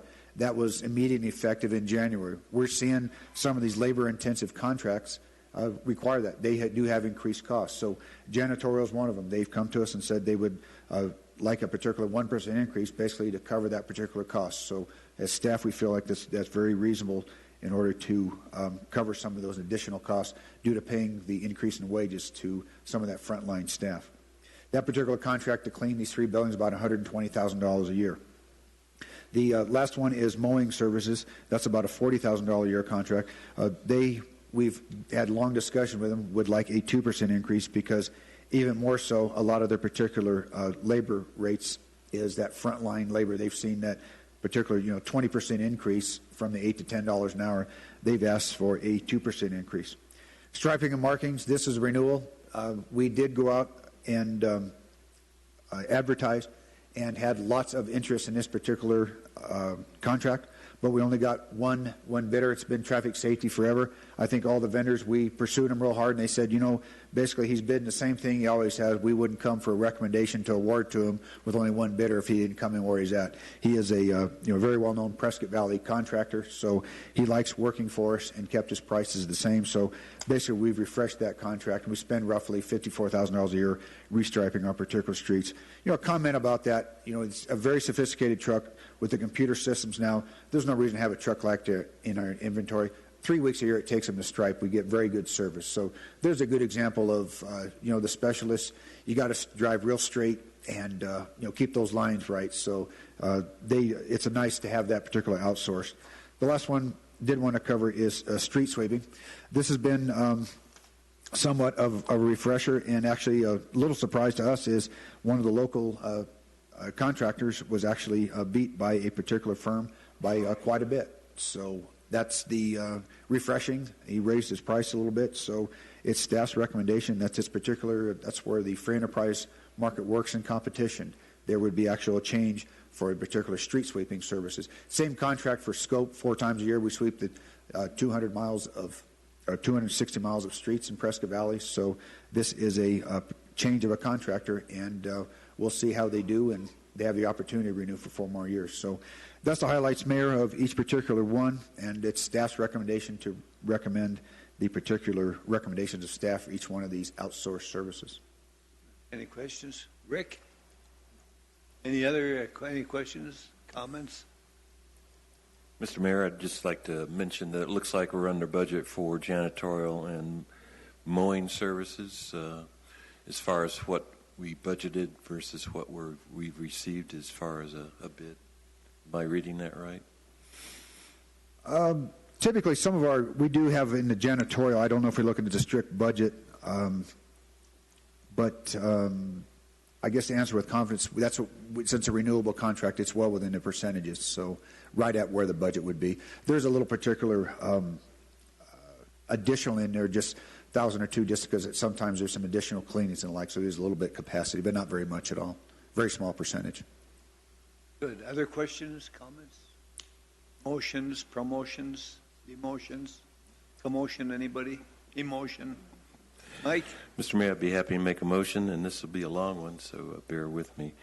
Motion to approve the following change orders and contract awards for services to include change order to the contract with Bennett Oil Company for fuel services, change order for the contract with Clean Team Janitorial, LLC for janitorial services, change order to the contract with Swepaway, LLC for mowing services, award the contract to Traffic Safety, Inc. for street stripping services, or striping, I should say. Don't want to strip the seats. Award the contract to Off-Site Sweeping for street sweeping services.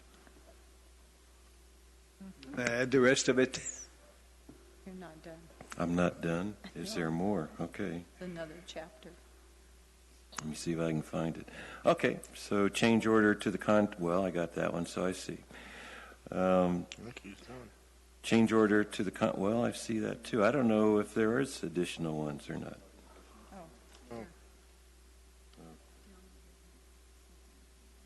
Okay. You got that? I don't see it. Is that necessary? No. We've done all this. We've done all this. Okay, do I need to say this? I'd be more than happy to say this. Therefore extending these contracts for fiscal year 2017-2018 and awarding new contracts to the lowest bidders. Is there a second? Yes, that was necessary. Okay, second, anyone? I'll second that, Mayor. Okay, we have a second. We have the motion and a second. Will you set the vote, Diane?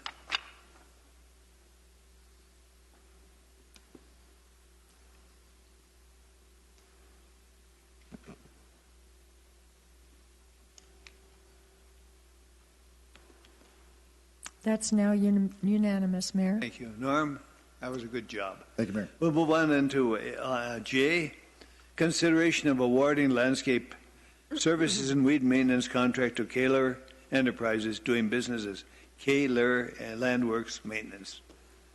Brian, you're up. Well, good evening, Mayor and Council.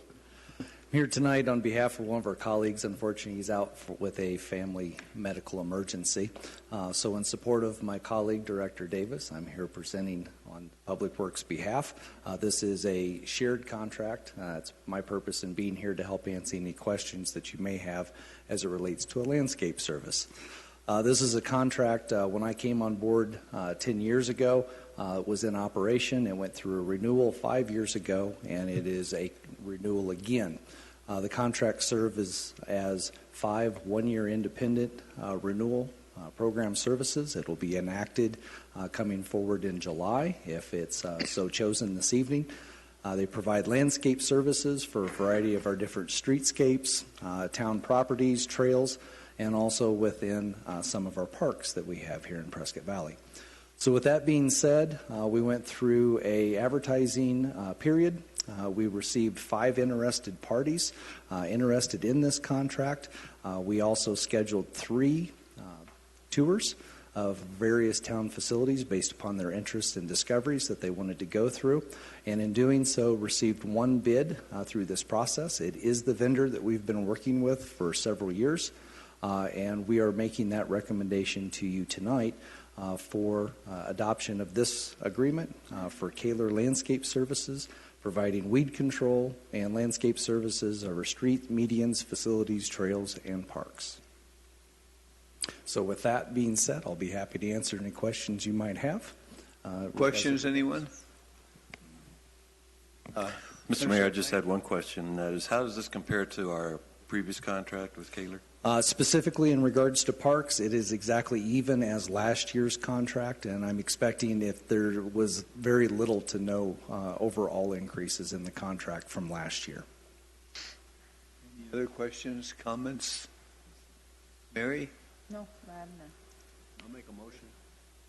All right, Marty? I make a motion. Okay. Motion to award landscape services and weed maintenance contract to Kohler Enterprises Incorporated, doing business as Kaler Landworks Maintenance by electronic vote. Oh, second. Okay, with a motion and a second, will you set the vote, Dan?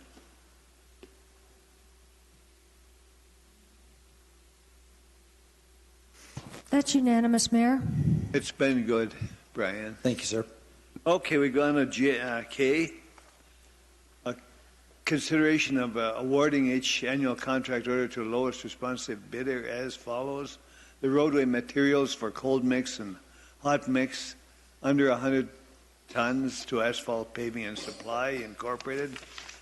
Roadway materials for hot mix over 100 tons to Aggregate Base Shoulder Backing Slurry and Concrete to Asphalt Paving and Supply, Balkan Materials, and Comex LLC, and the asphalt paving contract to Copper State Paving and Construction LLC, the annual park and annual street and park concrete contract to Asphalt Paving and Supply Incorporated, the CMP culvert contract to Arizona Culvert Company, the solid waste contract to Waste Management, and the portable toilet services contract to Waste Management. Norm? Yeah, thank you, Mayor. This is similar to the last item that I presented, but this is actually just annually bid contracts that these are commodities market. We re-benchmark them every year and refresh the particular contracts. So very many services or materials that we purchase every year. Always important to point out that, aggregately, we, street maintenance can be, require a big investment. There's about $1.5 million worth of work here that's going to be awarded these particular vendors.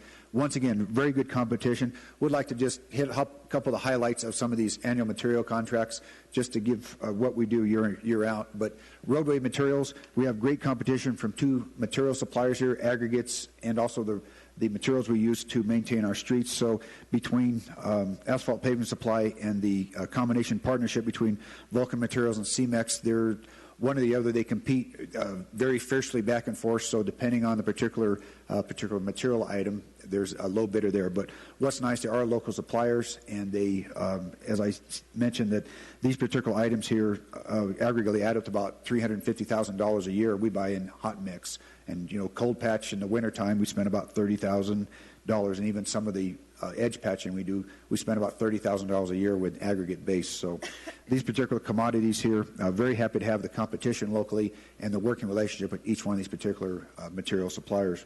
The next one, asphalt paving, is probably the one that in the last year or two, due to the sales tax increase we had in January 16, last year being our first year of our particular enhanced and supercharged street maintenance program. I always like to point out to council that part of your direction is the pre-chip maintenance. We spend in the neighborhood of up to $600,000 to get some of the streets done in the core of the town. This exhibit's the one we've had on the website. This is our work plan for year two, but you can, if you recall, the alternating colors is a chip seal that we're doing this year. Well, those streets were pre-chip maintenance last year.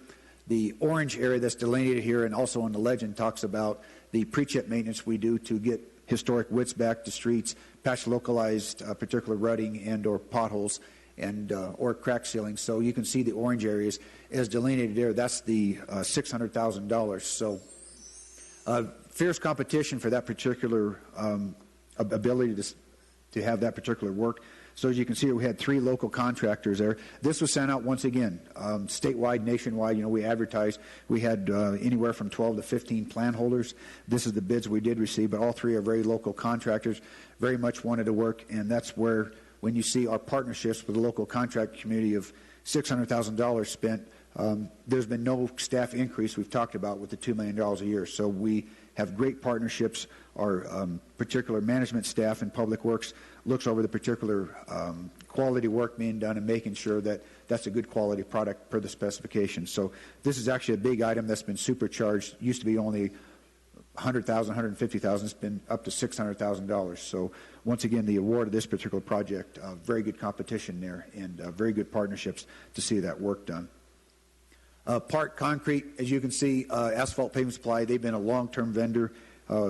Once again, we had lots of plan holders, but with Asphalt Paving Supply, understanding the value of that particular contract, their prices came in right where they were last year. What's nice in any particular is we talked about labor increases benchmark now, so this is what it is and what we use this particular item for. Very similar to what Brian brought up last time. We have a lot of partnerships with parks on a particular use of this vendor contracts. They're administrated through Public Works, but this is a good example of we basically utilize this contract about equally. We spend about $30,000 a year of when sidewalk panels and or public infrastructure concrete, we come up with a list and have them fix that for us. So once again, no streets in-house staff does that.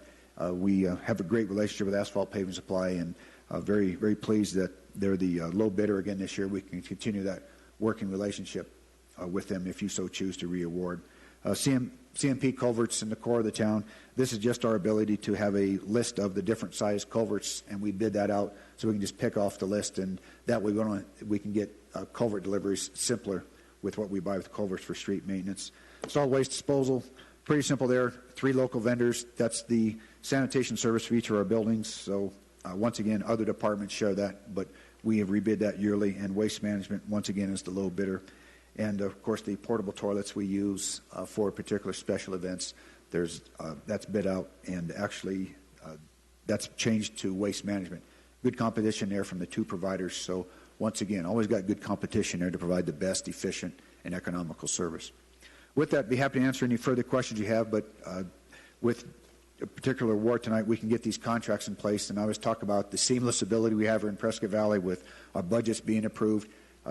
We're ready to go do work with the new vendors and or existing contracts July 1st. So there's pretty much seamless in our world that we're out providing service for our residents and supporting the maintenance of our roadways or inner services. Happy to answer any questions you have at this time, Mayor. Any happy questions? Anybody? Hello, Jody. Mayor, I'd be happy to make a motion when we're ready. Ready? I think we're ready. Okay. All right. I make a motion to award each annual contract to the lowest responsive bidder as follows. The roadway materials for cold mix and hot mix under 100 tons to Asphalt Paving and Supply Incorporated, and the roadway materials for hot mix over 100 tons, aggregate base, shoulder backing, slurry, and concrete to Asphalt Paving and Supply, Vulcan Materials, and C-Mex LLC, and the asphalt paving contract to Copper State Paving and Construction LLC, and the annual street and park concrete contract to Asphalt Paving and Supply Incorporated, and the CMP culvert contract to Arizona Culvert Company, and the solid waste contract to Waste Management, and the portable toilet services contract to Waste Management. Second, anyone? Mayor, I'll second that. Okay, with a motion and a second, would you set it at the vote, Diane?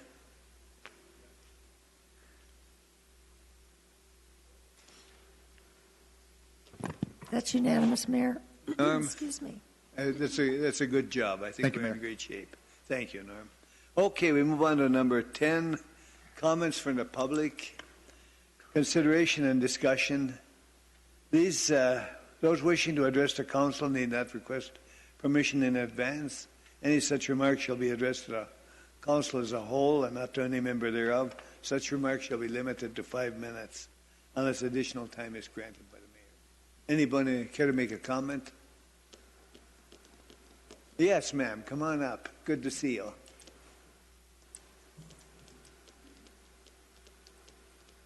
Might have to pull the microphone down. I think so. Think so, huh? Good to see you. Good evening, Mayor and Council. My name is Kathy Kilmer. I've been a resident in PV for the last 15 years come August. I went through April and May minutes, so if this has already been addressed, please just let me know. I received an alert from another PV resident through Facebook of a website called the Ohio Jobs and Justice PAC. And I have copies for each one of the council members if you'd like me to pass those out. Particularly, this website has announced that Prescott Valley has been identified as a sanctuary city, and that was effective 4/25 of 17. Say that again? Somebody said we're in a sanctuary city? Correct. How in the world would they come up with that? Well, and I have copies of the website page, but the source that they list, excuse me, is Mr. Scott Orr from the Daily Courier at a 4/25/17 meeting. Better tell Scott to get his back. So I left him a voicemail, and he has not called me back. Additionally, thank you. The second page of that handout shows how they've referenced us, along with like Phoenix and Tucson and Mesa. I went also online to the Center for Immigration Services, and there are no Arizona cities that are listed on that website as sanctuary cities for all of Arizona. And I emailed the owner of that website. I received an email just before I got here tonight. His response was that his list is more accurate, meaning the Ohio Jobs and Justice is saying that their list of sanctuary cities is more accurate than the Center for Immigration Services. So anyway, as I said, I looked at the minutes back in April and May, and I didn't see that this was addressed. So I wanted to bring it to your attention, and maybe we could just follow up at a future agenda. So Okay. thank you for your time. It's good to see you, Kathy. Thanks. Larry, you got a comment? Yes, I do. I would be more than happy to sit down and meet with you, and also have our police chief get a hold of you. He was the subject of an article that you're referencing, Mr. Scott Orr. Scott Orr did not state that Prescott Valley is a sanctuary city. The information that this website that would suggest that we are a sanctuary city is absolutely false. Okay, can I say that again? Absolutely false. And it is important that people do really check and vet their sources for information. This one obviously is very wrong and has not got a clue about the relationship between our citizens and our police department and our elected officials. It's wrong. Thank you. Good. Any other comments? If no, anyone else? If there is, we have one more item to cover, and I know everyone hates that one, and that's the issue of adjournment. So moved. Second. We have a motion and a second to adjourn. You want to set the vote, Diane?